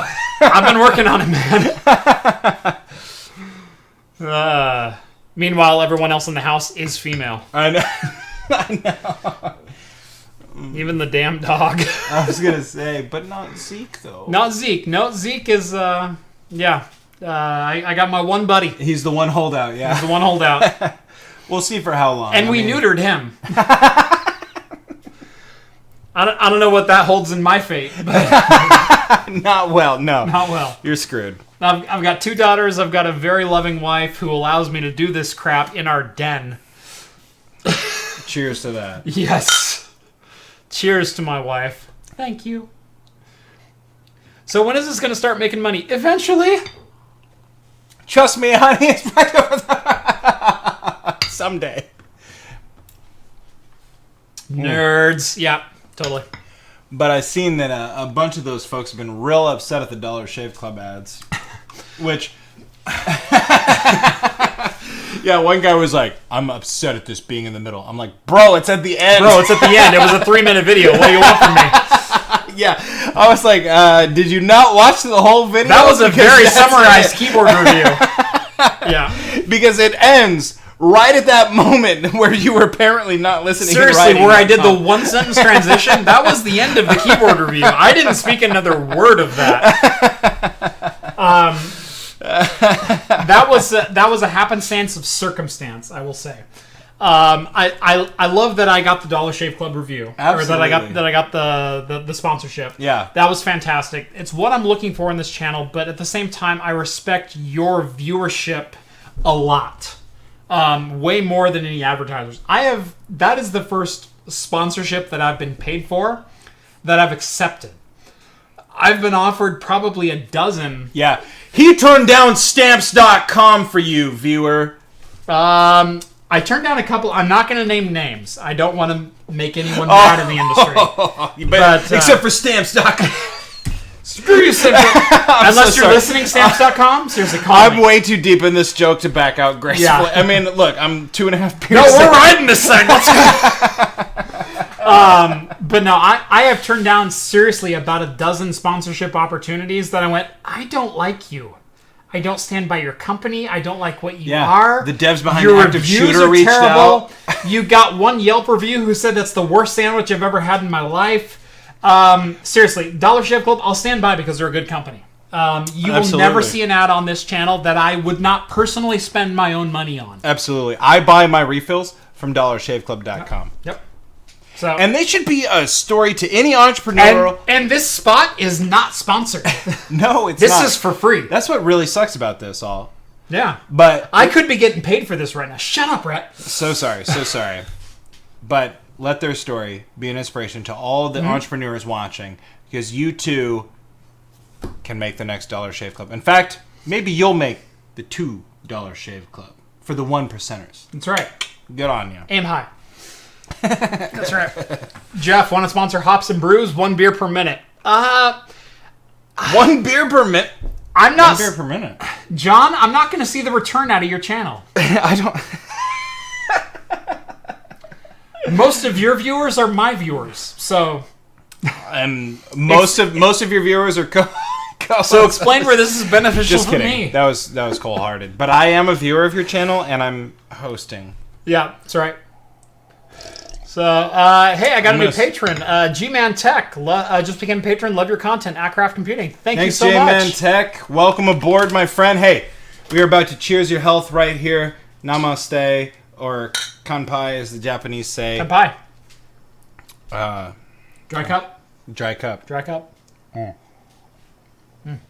Hajimemashite, which means pleasure to meet you. That's right. Anyways, the $100 Caviar Club. Yeah, that's my next sponsorship. Wow, that'd be... Today's video is brought to you by... Have you ever had the finest fish eggs brought to you by fish? You have not. Well, I know I haven't, because I'm not you. I was going to say, I haven't, because I'm not a member of the $100 Caviar Club. Look down, back up. I'm on a horse. Not just any horse. Look away. It's a goat. However, the goat is sure-footed. It can climb up sheer mountain walls. Look down, now beckon me. I'm the man your man could look like. $100 Caviar Club needs to be a thing. That totally needs to be a thing. 99-cent Shave Club is another good one, John. That's actually pretty clever. Good on you. For once. Did I say that too seriously? Oh, my God. We have so many news stories to go through, and it's only 9:25:26. We're working our way through it. I'm trying to stretch the news stories more so it's not an hour of us just BSing. I do it. When on earth did Talking Heads become a 2-hour show? It just evolved into because that. I feel like one time John was on a 2-hour show, and then I was like, well now I gotta beat it. And then I went back to thinking that it was a 1-hour show every time, and now it's a 2-hour show. It was a 1-hour show. Rhett was my first guest host, and we ended that thing at an hour 40 seconds. Yeah, like not a minute over. It's like, well, we filled an hour today. That was a great show. I have so many hour-long podcasts. It's like ingrained in my genetics at this point. Yeah, I can tell you when an hour has passed without looking, without being conscious. I can tell you when an hour. I don't even sleep well at night anymore because I can tell every time the clock strikes an hour. That strikes me on a deep personal level that I really don't want to get into right now. Maybe we should talk about Valve Steam Link being rejected by Apple. Being rejected by Phil Schiller himself. And Phil Schiller posting a news release saying, we rejected Valve because they don't reflect our core values, and we believe that their software is taking away from potential App Store influences and advantages that Valve should really be focusing on. That, and I really want Half-Life 3. What will make Apple money? Right. Hey, Phil Schiller. Shut up. I mean, if you get us Half-Life 3 out of this, I'll be okay with it. But honestly, really? Honestly, I've been an Apple fanboy in my life. I do like Apple products. I own an Apple laptop. I own a Mac Pro. It's sitting behind you there. What's a shill? Because his name is Schiller, so I think there's like a pun to be had there about him being a cheap bastard. That is totally a legit point. If anyone's a shill, it's... Oh, I don't want to go there. I don't want to go there. We promise no slurs on this show. I promise no slurs on this show. Yeah. But Phil, come yeah. You're a landfill. Oof. Was that too harsh? Apple's not going to give me sponsorship anyway. Screw Were them. they ever? I mean, come on. They don't even repair Linus's iMacs, so for God's sakes. Really? Really? They don't give two craps what I think. I like Apple hardware when they actually supported the users who used it. I'll say that. For about a decade, I bought exclusively Apple hardware. Almost exclusively, without the exception of like gaming machines that I built myself. I know. I've been meaning. Have you been like talking about being an Android person now, or like have you talked about that? Because we talked about it when I was here, and then I said we would do a check-in. And haven't moved back. That's all that needs to be said right there. Haven't moved back. That's all that needs to be said. Now, this phone is an absolute piece of crap. However. But I can't wait to get my next Android phone. Right. I mean, and the Pixel 3 is on the horizon. Am I right? Are you going to upgrade to like... You're right, my friend. I still want a Razer phone. That's actually the one that I have my eye on. Yeah? Is the Razer phone.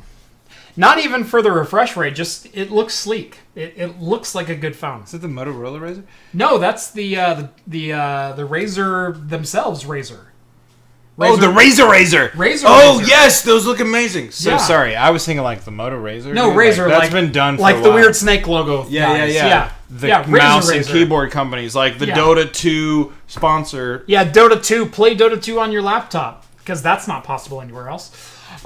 But it is. I play on my laptop all the time. It's the point. There's a joke there. Look, I'm so sorry. Look how much lower I am than you. Also, did I tell you... How much do you weigh? Hold on. I got a concussion 2 months ago, so... Can I keep writing that? Sure, hold that over my head. I watched the last episode. The last episode of me on Talking Heads, and it's like me 50% of the time saying, I have a concussion. By the way, I have a concussion. Anyways, whatever. 10-second Tom. Hi, I'm Tom. I have a concussion, and I'm Tom. By the way, I'm Tom. Me too. Yeah. What are the odds? What was the slogan? I don't know. I don't know where I was going with that. Was there a slogan? I don't know. Anyway, I bought Apple hardware for a long time. My problem recently is that Mac Pro is the best Mac Pro that has ever been made, and that's the 2009/2010 model /2012 because I didn't bother to upgrade the hardware at that time either, Phil. Thanks, Phil. Thanks, Phil. Schiller. The problem is they claim to cater to professionals. I think they cater to pro-am. I think they cater to people who go, I want to step up to Apple because they're the next step, rather than the actual professionals who are stepped up to dedicated PC workstations. Now, when they release hardware, they release great stuff. But then they don't update it for 7 years. As evidenced by the 2013 Mac Pro trash can that I have on my desk at work, that is so totally showing its age and freezing on me every other day and no longer holding up for VM workflow. And them going, oh, by the way, I know we released that 5 years ago, but wait one more year. We've got something really cool in the pipeline. That's their current stance. I know it's based on X79 1620 V2, but don't worry, like Ivy Bridge. That's the CPU that's in it. It's a quad-core Ivy Bridge. Okay? That's the machine they expect professionals today to buy. Oh, wait. No. If you buy the current model for $3,000, it's an Ivy Bridge 1650 V2, which is the 6-core, but not overclockable. Here's the thing that did it for me for Apple. Mm-hmm. Okay, I work for a company. Works/works. Yes, all of the above. Yeah. For a company that one of their biggest clients is Apple. And this is what told me everything I need to know about them. Mm-hmm. The iPhone X was launching. I went around to 60, 70 Apple iPhone X retailers. Uh-huh. And not Sorry, someone said they prefer the aluminum tower. I just want to bring that out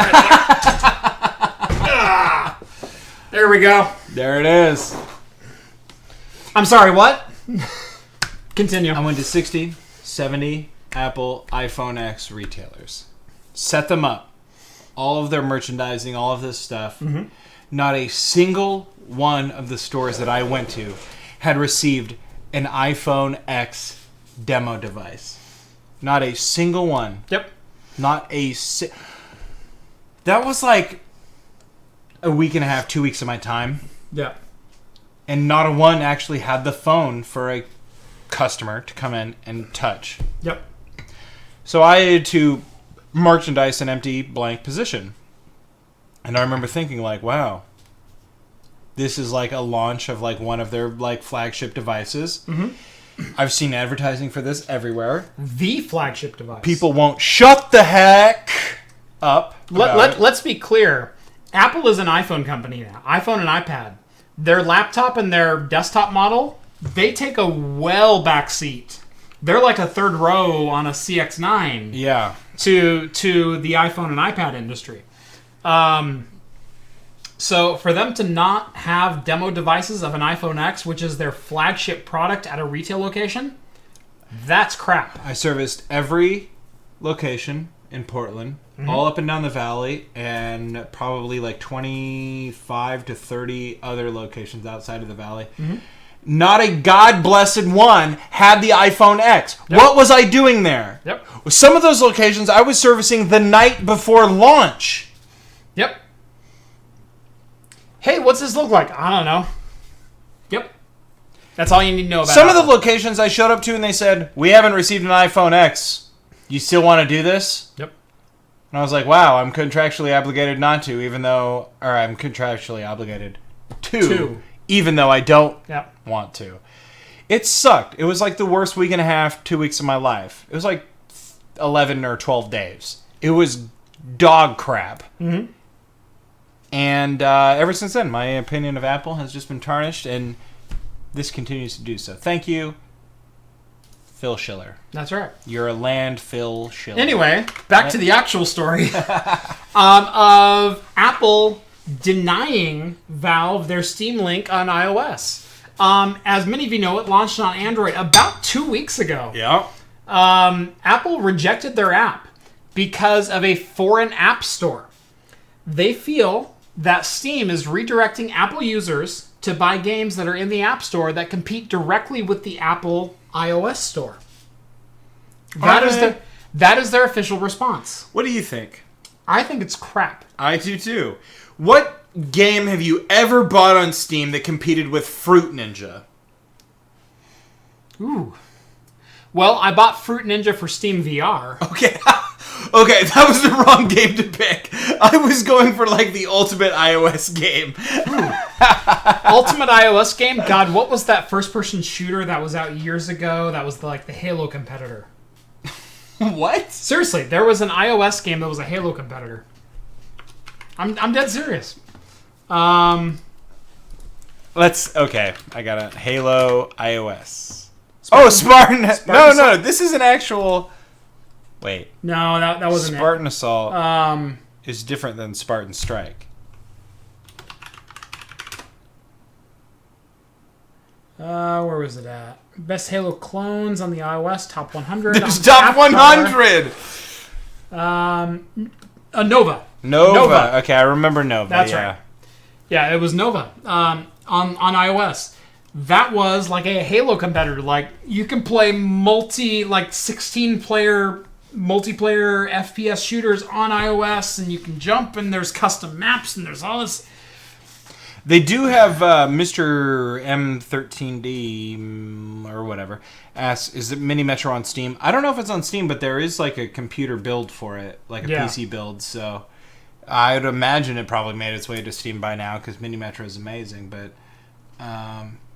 still, I don't know. That's just wild. Like, based off of like one game, like what other games compete from iOS to Steam? Seriously, that's the last game I probably bought on iOS. I've never bought a game on iOS. Yep. Well, no, I bought Angry Birds Space. No, I bought Angry Birds Space. Okay. That's what I bought. So I bought some Angry Birds games. I bought some very, very casual games. I will say I own Oregon Trail. Not Oregon Trail. Oregon Trail. Oregon Trail. Right, I do recall that one as well. Fantastic game if you haven't played it. It was available on Humble Bundle for the longest time for like $1. Yeah, I remember that. Great game.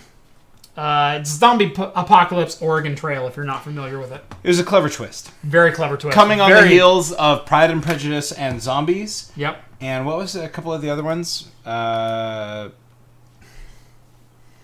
God. I'm the worst. I have the worst memory after 3 beers, Jeff. Yep.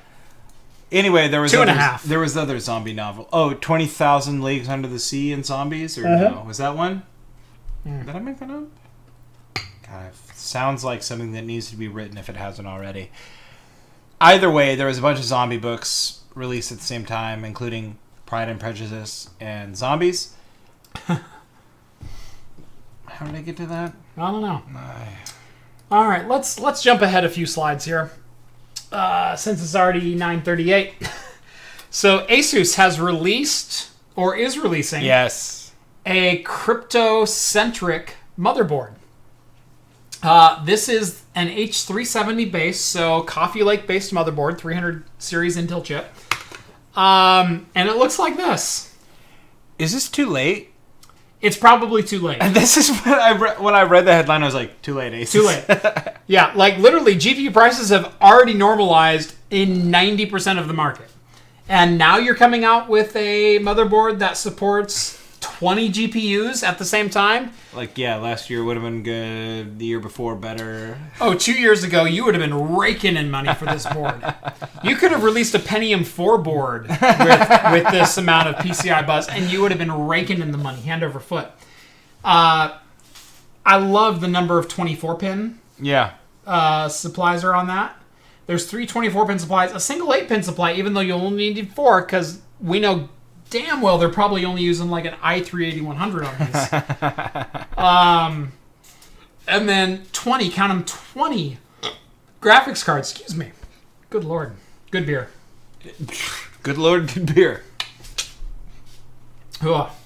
And then they also have an X16 slot up here, which I think is wired in as an X4. Don't quote me on that. But so you have one dedicated PCI Express slot for video out, and then you have 20 CryptoMine slots that are USB to a PCI Express riser. That's just crazy to me, but it's cool. Good on you. Yep. altcoins aren't very profitable because the new ASIC can mine altcoins. And yeah, that was my thought as well, is there's a lot of ASIC miners coming out for a lot of variety of altcoins out there. I mean, that's why Ethereum is no longer popular. Because Antminer is basically eating them up. They're more power efficient. You get more out of them for the power you're putting in. So it's an efficiency game. It's not a power game. It's an efficiency game. Absolutely. So yeah, Asus probably a little late to the game here. Cool design. Yeah, absolutely. Thinking outside the box. Cool design. But yeah, probably a little late. This is something that's been interesting to me because it seems like the more and more time goes on, there's always another scandal with Bitcoin. Yep. You know, several weeks ago, it was about, well, not necessarily with Bitcoin, but with blockchain. They discovered that people were harboring illegal information in the blockchain. Within the blockchain, correct. Right. And so now, here we have it, of course, price manipulation. It was only a matter of time, I feel like. But what do I know? So one guy saying on Twitter, "Oh my God, Bitcoin just tanked!" And all of a sudden, Bitcoin tanks, and he buys a bunch of Bitcoin, and then it raises $3,000. Yeah, Justice Department is looking into that crap. We knew they were eventually going to. The problem is, government moves way slower than new technology does. Yeah. Just putting it out there. Just look at the world we live in right now. We have robots and AI and chatbots that pass the Turing test. And government still doesn't know what to do with it. So here we are. Right. In fact, that Chinese bot that said, "Yay, democracy." I know. I just can't get it. I just can't get over it. Yeah, I love how China's own Twitter bot went, "Maybe democracy isn't so bad." Well, because the new president, too, he's like seizing hardcore power. Yeah. Oh. Anyway. Ooh. We'll get into that one in a second. That's like next week's show. Yeah.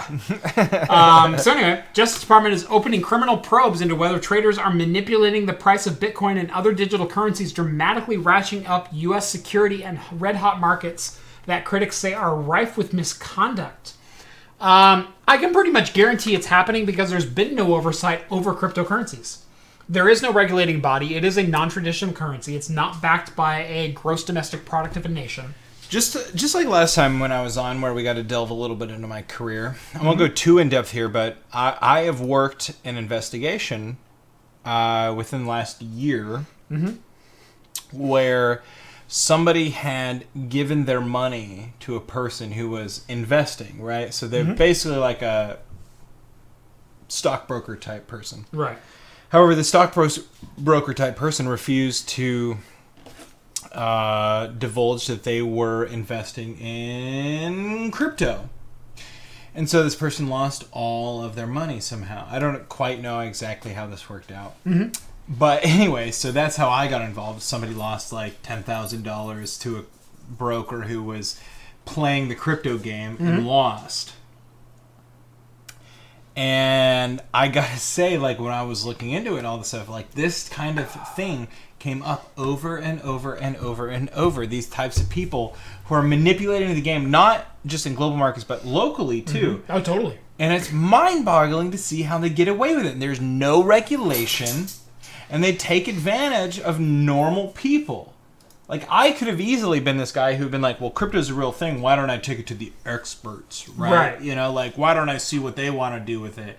And then all of a sudden, this person loses all their money. Right. And I don't know exactly how they lost money investing in crypto, per se, but they have nothing left to give to any of their clients. So, yep. So speaking of our president pissing off North Korea, did you get this message last night? Oh, the emergency alert? Yeah, because, well, I live in Salem. Yeah. And so this was weird. And honestly, though, so here's the thing. My wife, she's heavily involved in public health. She has her master's in public health, all this stuff. She serves on some sort of committee for Salem's public health board and all this type of stuff. So she texted me like 1 or 2 p.m. being like, hey, by the way, don't drink the water. Yeah, she was like, don't drink the water in Salem if you're still around. Like, there's some sort of algae, bacterial growth or whatever. And it's not going to be good. And I was like, oh, okay. So then I come home. I forgot all about it. I bought a bunch of water from where I worked. And they sold out shortly after that, which was crazy. Yeah. Which was in Woodburn, by the way. Yeah. So I bring a bunch of water home, all the stuff we're over it. Because I bought 10 gallons of water and all this stuff. Who cares? Yeah. Not a big deal. And we're sitting there watching TV and our phones start going off. I'm like, oh, what's going on? It's like, civil emergency. So here's the alert that went out to most Oregonians in the Central Willamette Valley. I did. Oh, good for you. Received May 29th, 8:29 p.m. Civil emergency in this area until 11:28 p.m. Prepare for action. Yeah, which the problem is this. That could mean there's an active shooter. It could mean a tornado touchdown. It could mean North Korea got really pissed off and there's missiles inbound. Yes. It could mean pack your guns in the car and head for the mountains. Yes. That's what civil emergency means. Especially action required or whatever it says. Action required, and the emergency alert was severe. Yeah. Now, a lot of 370,000 Oregonians received this alert last night. Yeah, all of us in the Mid-Valley. In a low estimate. It was all of Polk, Benton, Lynn, and Marion counties, which Marion County has 335,000 people just in it. Yeah. So there were probably 450 to 500,000 Oregonians that received this alert, a la Hawaii missiles inbound. That said, I think it was a little less severe than missiles inbound. It was probably a little less, but the wording is prepare for action. Yeah. Which means pack your cars and have them running. Yeah. I will say, the only reason I didn't overreact to this is because I already knew of the water alert. Right, and I knew of the water alert, but this had an expiration date to it. Yes! It was prepare for action until 11:28 p.m. Yes. And so, yeah, it was weird. And so, all of a sudden, as the tech guy, my phone is blowing up with friends and family going, what the hell is this? Yeah. And I literally started answering the phone going, I don't know, I'm looking into it. I don't know, I'll call you back. Can I text you? Hold on. Yeah, and then followed by deny. Right. Deny. No, totally. Deny. So here's the deal. Here's what happened in Oregon last night. The Oregon Office for Emergency Management, here's their website, they sent out an emergency alert on behalf of the city of Salem. The city of Salem was experiencing a very high concentration of an algae known to cause neurological symptoms. Yeah. The water in Salem is not safe for children under the age of 5. And pets or elderly. Or pets or the elderly. Or immunocompromised. Right, or the immunocompromised. And even boiling the water is still not safe. Yeah. So that's the situation that the city of Salem proper is in right now. Right. Anyone in the Detroit water... See, and when my wife had texted me about it, and it was like 1 p.m., I was like, oh, we can just boil the water. It's no big deal. And she's like, no, we can't boil this one out. No, we can't boil this one out. No, this one's not going away. 212 degrees? Sauna. Yeah, exactly. Yeah, it will just grow worse. It actually makes it worse.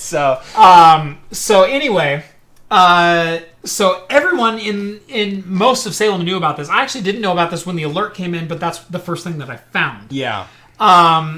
So this alert goes out 5 hours later that says civil emergency, prepare for action. It was 40 minutes before any public agency responded. I was refreshing Twitter nonstop. That was City totally of what I was Salem, doing. Statesman's Journal, Salem Marion Police. County Sheriff. Yeah. I was like, okay, what are they going to say about this? Because is it an active shooter? Is it whatever? You know, my wife's parents called us and were like, well, just lock your doors just in case because it can mean literally anything. Right. And I was like, okay. So we locked the doors. I thought it had to do with the water.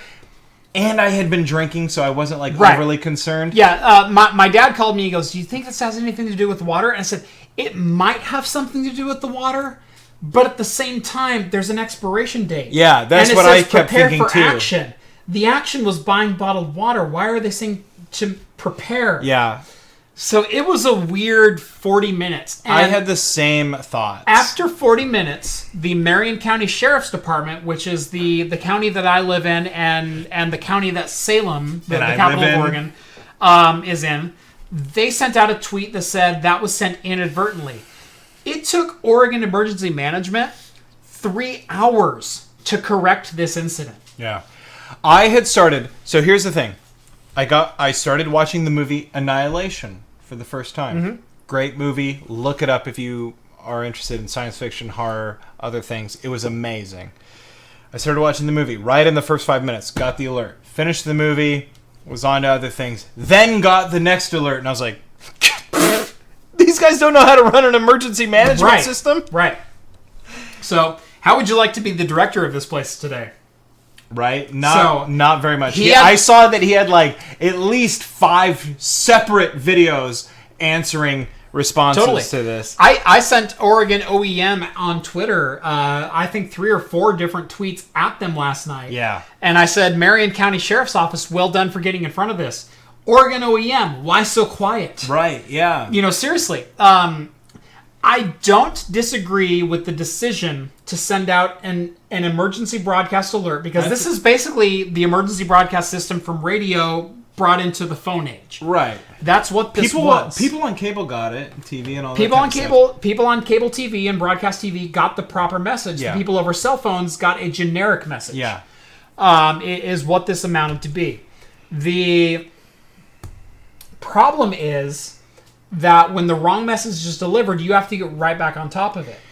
So I do not disagree with them using this system to send out a message that says water in Salem is bad. It is bad. It is dangerous to your health, and boiling it doesn't help. Don't take a shower. Don't bathe in it. Yeah. Don't drink it. Don't boil it. Don't cook with it. That's the situation right now. Don't even look at it. Don't even look at it. The problem is when your system malfunctions, to the degree that it malfunctions, you create a much greater panic. You need to have a fast reaction to this. This is the same problem that we had in Hawaii, like you were saying. Where it was 48 minutes before Hawaii responded to, oh, wait, there are no Japanese missiles inbound. Silly us. I wonder if we could reach out to Pornhub to get the statistics. To get the statistics for the state of Oregon. For Hawaii. Yeah, for the state of Oregon. I would love to see the statistics for that. I wonder if we could reach out. You guys could talk about this next week. You know what? I'll send the email. It's no big deal. Yep. I got this. So, because honestly, I don't know. There was me who was unconcerned, but then there was literally tens of thousands of others who were very concerned. Right. Not everybody has a significant other who is on the public health board of whatever for the city of Salem. Right.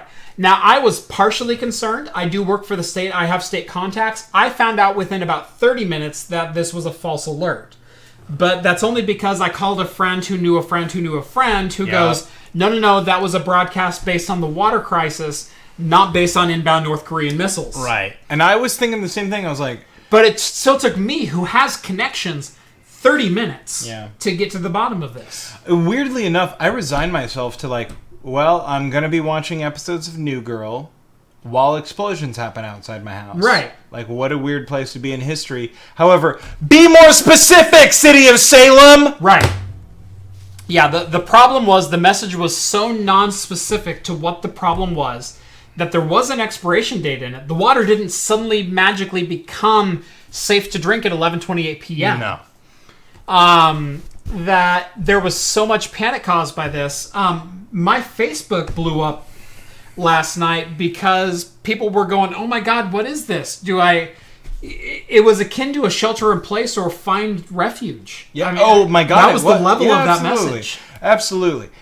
I had been drinking alcohol, so it was like, oh Jesus, here we go. I was actually bone sober last night. I'm sorry. Yeah. Yeah, I had a rough day at work, so I came home, and then I got that message. I was like, whatever happens, I'm here. I'll live through it. And I just been playing Fallout 4. I was like, whatever. I guess I'll survive in the wasteland too. Now, not to break subject, but I have to say, towards the end of this is kind of like a farmhouse taste to it. A little bit, yeah, because it's got that sour. It's very sour. Yeah. Well, I wonder if that's you. Did you have the end of the bottle? I think you did. I got the very bottom of it. I wonder if you're getting some of that right now. Yeah. Little extra kombucha. What do they call it? Like the Scoobies. Right. There's a little bit more of a kick to it. Yeah. Here, try that. Seriously. Yeah. Oh. There's a really huge punch on the back side of it. Whoa. Yeah. That's quite a bit. I think that's because you were at the bottom of the probably was. the bottom of the bottle because It's good. It's a good punch. It's definitely farmhouse, though. Yeah, but there's a definite farmhouse taste to this. Not to derail the conversation. No. I mean, look, City of Salem. Brew some water, like, whatever. Anyway, that was a poor attempt. You know, I hear Sweden can distill your sewage water with algae or whatever back into reclaimed water, and they can brew beer with it. Right. You know, though, to be fair to the City of Salem and their water table, the City of Salem got right on top of it as soon as they could, as did the Marion County Sheriff's Department, which I appreciate both getting on top of it. Well, it took them 40 minutes to do so, but they did get on top of it. Well, they knew about it for a while, and I think I saw Steve earlier saying, like, the school district knew about it for days. Yes. And even my wife, who, like I said, is involved in public health, I was like, well, what are they doing about this? And they said, oh, they're already treating it. Yeah. Like, they're already treating it. And that was well before the emergency broadcast went out. Yeah, that was 4 days ago. Yeah. That was like Thursday. So, who knows how long... Like, and that's how on top of it our civic services are. Like, yeah. So, rest assured... I'm crapping on them today. Yeah, well, they kind of deserve it. Because they kind of deserve it because of that. You don't know how to use technology? Right. Like, Jesus, it's 2018, for God's sake. There are robots that can pass the Turing test, and you're, like, botching a water broadcast?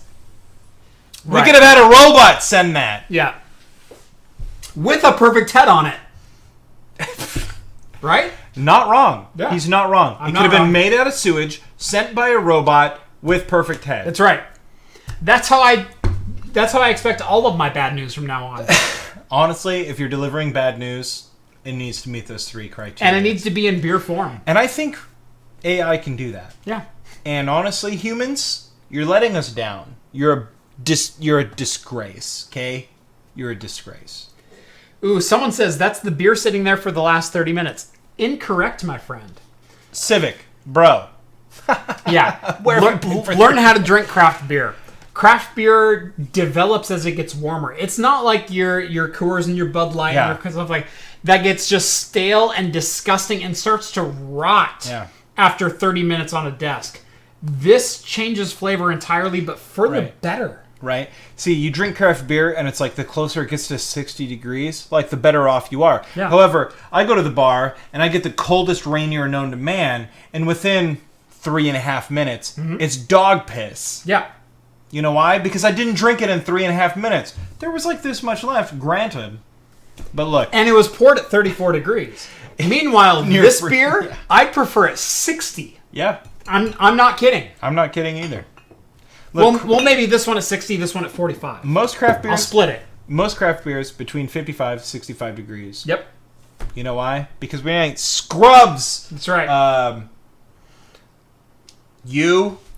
I'm trying to find your name. I couldn't. He's up here. Civic. 894. I'm calling you out, buddy. I'm calling you out. Bro. Yeah. I guess you're going to have to come host the show now and like tell us your points. Just kidding. I don't know if you heard me, but I'm just kidding. Anyways, Object Class says he'd give both nuts to be back in Oregon. I wouldn't live anywhere else, honestly. Why even care about what they say? Is he talking about beer or news? Because his next one, he say every state delivers bad news. Yeah, you're right. Don't know. Wahaha, don't drink the Kool-Aid. Okay. This Kool-Aid was rather fun. Bro, look, we got the like rainbow of bottles up here. I feel kind of bad drinking PBR. RG Biv. That is the appropriate feeling after drinking PBR. Roy G Biv. Yeah. Go to your local supermarket, find a craft beer. Whether it's an IPA or a pilsner or a Belgian white or whatever. Find something. Is Civic not an Oregonian? Because he says that Oregonian water causes your taste buds to incorrectly taste the craft beer. Whoa. Have you never had Oregon water? Whoa. No. Civic doesn't know it. Go easy on him, Jeff. Go easy. I gotta hold him back here. He's so freaking mad. Where's Civic's comments at? There he is. I can't give a half-day ban, which I really feel like doing. Put user in timeout. There we go. Sorry, Civic. You're in timeout, bro. Time out on you because Oregonian water? Bro, I can go to any river around me except for the Willamette and drink straight from the source. That's right. My dad has a cabin up in Eastern Oregon that he owns. The well water there 90 miles from literally anything. He's 90 miles from Eugene. He's 90 miles from Bend. The best water I've ever had in my life. I want to go up there to brew beer exclusively because his water is fantastic. See, the second best tap water I've ever had, Silverton, Oregon. Yeah. That is the second best tap water I've ever had. The first best, Tokyo, Japan. Don't know how it's possible, but it is. It was amazing. However, they don't really do cold tap water there because it's all like, hey, ambient temperature. Japan's hot as hell. Yeah. So their tap water, it's like room temperature in it. However, Silverton tap water. Ooh, Pudding River? Yeah, okay, I know. I was waiting for Steve or John to be like, would you drink from the pudding? Yeah. So sorry. I don't think middle fingers are appropriate. We're lighting up in the show. Look, you're right. I would never drink from the pudding unless I wanted to die. So that stream is excluded. Someone said Japanese car has nothing on Jeff. Oh! There you go. What up, son? That's all I'm going to say about that. Anything else? Yeah, what? You want to chime in, Eric Del Toro? That's right. Yeah. Eric's going to buy me a Klingon decklift, though. Eric can say whatever he wants. Eric can say whatever he wants. That's fair enough. Whatever he wants. You're true. You're right. You're awesome. Let's see. I'm going to get to one more story, and then I think we're going to call it a day. Yeah, because I'm like literally going to burst from my bladder. Because 3 beers. This is what we drank in the course of this show, and they were all good. And I haven't got up, and like honestly, this will be the longest I've ever held like an emergency level pee. So this is actually a local story to us again, staying with the Oregon theme. This is great. I read this the day it came out, and I was really paranoid. Unplugged my own Amazon. Right. An Amazon Alexa recorded a family conversation, then sent it to a random person in their contacts who happened to be that person's employer. Okay, here's the story on this. So, a family was sitting around having a normal conversation around their dinner table or around their TV or whatever as a normal family would. Yeah. Discussing hardwood floors. The Alexa, which is constantly listening to you, how else do you think it hears the words cannot be Alexa? Understated, was constantly listening to you, detected the phrase that sounded like Alexa. Alexa picked up that call. It then detected conversation that sounded like send message to. It then said, okay, what would you like to send a message? Who would you like to send a message to? It then detected the conversation that sounded like someone in their contact list. To which Alexa said, okay, what would you like to say? Which then recorded about 1.5 minutes of their conversation and then sent it to that person. Yeah. That happened. Yeah. To a Portland family. Luckily, it was all about hardwood floors and nothing about like wanting to rape, hurt, harm, murder. Yeah. None of those things. Defile. It was all about hardwood floors. Yeah, so this actually happened, and Amazon said in an emailed statement to the Washington Post on Thursday that the Echo woke up when it heard a word that sounded like Alexa. Quote, the subsequent conversation was heard as send message request, at which point Alexa said out loud, to whom? At which point the background conversation was interpreted as a name in the customer's contact list. The company also said, quote, as unlikely as the string of events is, we are evaluating options to make this case even less likely. Amazon's chief executive Jeff Bezos owns the Washington Post as well. So good for him. The news organization that posted this article is also owned by the same person who owns Amazon. So, again, take that with a grain of salt. This is just a friendly reminder. Alexa is always listening to you. If I can say, hey Siri, or okay Google, or Alexa, notice none of our phones turned on here. Yeah. Alexa! They're always listening to you. Hey Google. That is always an outlet out of your home network, out of your Google? control. Okay, Google. Yeah. Did you finally get it? Yeah, well, okay. Because I use the right words. But okay, Google. Oh, damn, son. Mine's not turned on. Okay, Google. Mine's not turned on. Oh, mine worked. Mine Yeah. worked. Look. Let's turn it off. Okay, Google. Oh! I never used Siri. I never screwed. used Google. I never used Alexa. I don't use them because I value my privacy. I use them because I do use a Chinese phone because I don't value my privacy. See, and here's the thing. I heard once the worst, like if you were ever to run president, the thing that would stop you has already happened. Right. Because of these. Right. So, good luck with becoming president of the United States. I apologize to my children for growing up in the Facebook, Instagram, Snapchat, selfie age. Absolutely. That sucks. There are many things that I have forgotten about that I did when I was in middle school. I know. That will never, ever, ever haunt me again. So many things. Ever. Sorry. Ever again. And I can forget them. And I have. And I think that's a good place to end. I can agree. Because our beer is empty. You have to pee.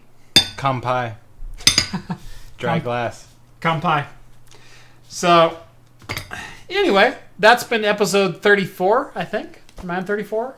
34? That's what you said at the start. So hopefully. 34. Episode 34 of Talking Heads. Thank you so much for watching. It's been a good show.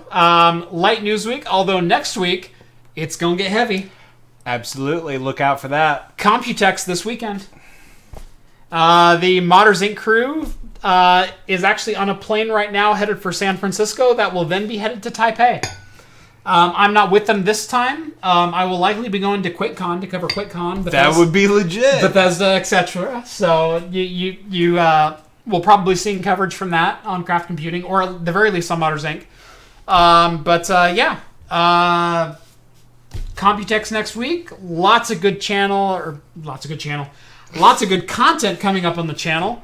There will be a video dropping from me tomorrow, as well as another video on Friday. John and I have a trip planned to Seattle to the world's largest whiskey reserve. Absolutely. Can't wait to see that video. Hell yeah. That'll be dropping sometime mid-July. And actually, the weekend we're going up is my 1-year anniversary of YouTube. YouTube. You better celebrate that. That's right. So, you guys remember CompUSA? I do remember CompUSA. I remember CompUSA. I remember The Good Guys. I remember Circuit City. I remember Future Shop. Future Shop's where one of my first computers came from. So, nice. That's right. It was a compact Presario CDTV 520. It was a 486 DX2. Stop dating yourself. With 12 megabytes of RAM and a 40 megabyte hard drive that came pre-installed with Windows 3.11. You were so happy. I was so happy. And TabWorks, which I've previously referenced on this show. So. That you have. Yep. It's been a good show. It's been 1 hour, 8 minutes. Or 2 hours and 8 minutes. We'll see you next week, guys. Thanks for watching. God, that was good beer tonight.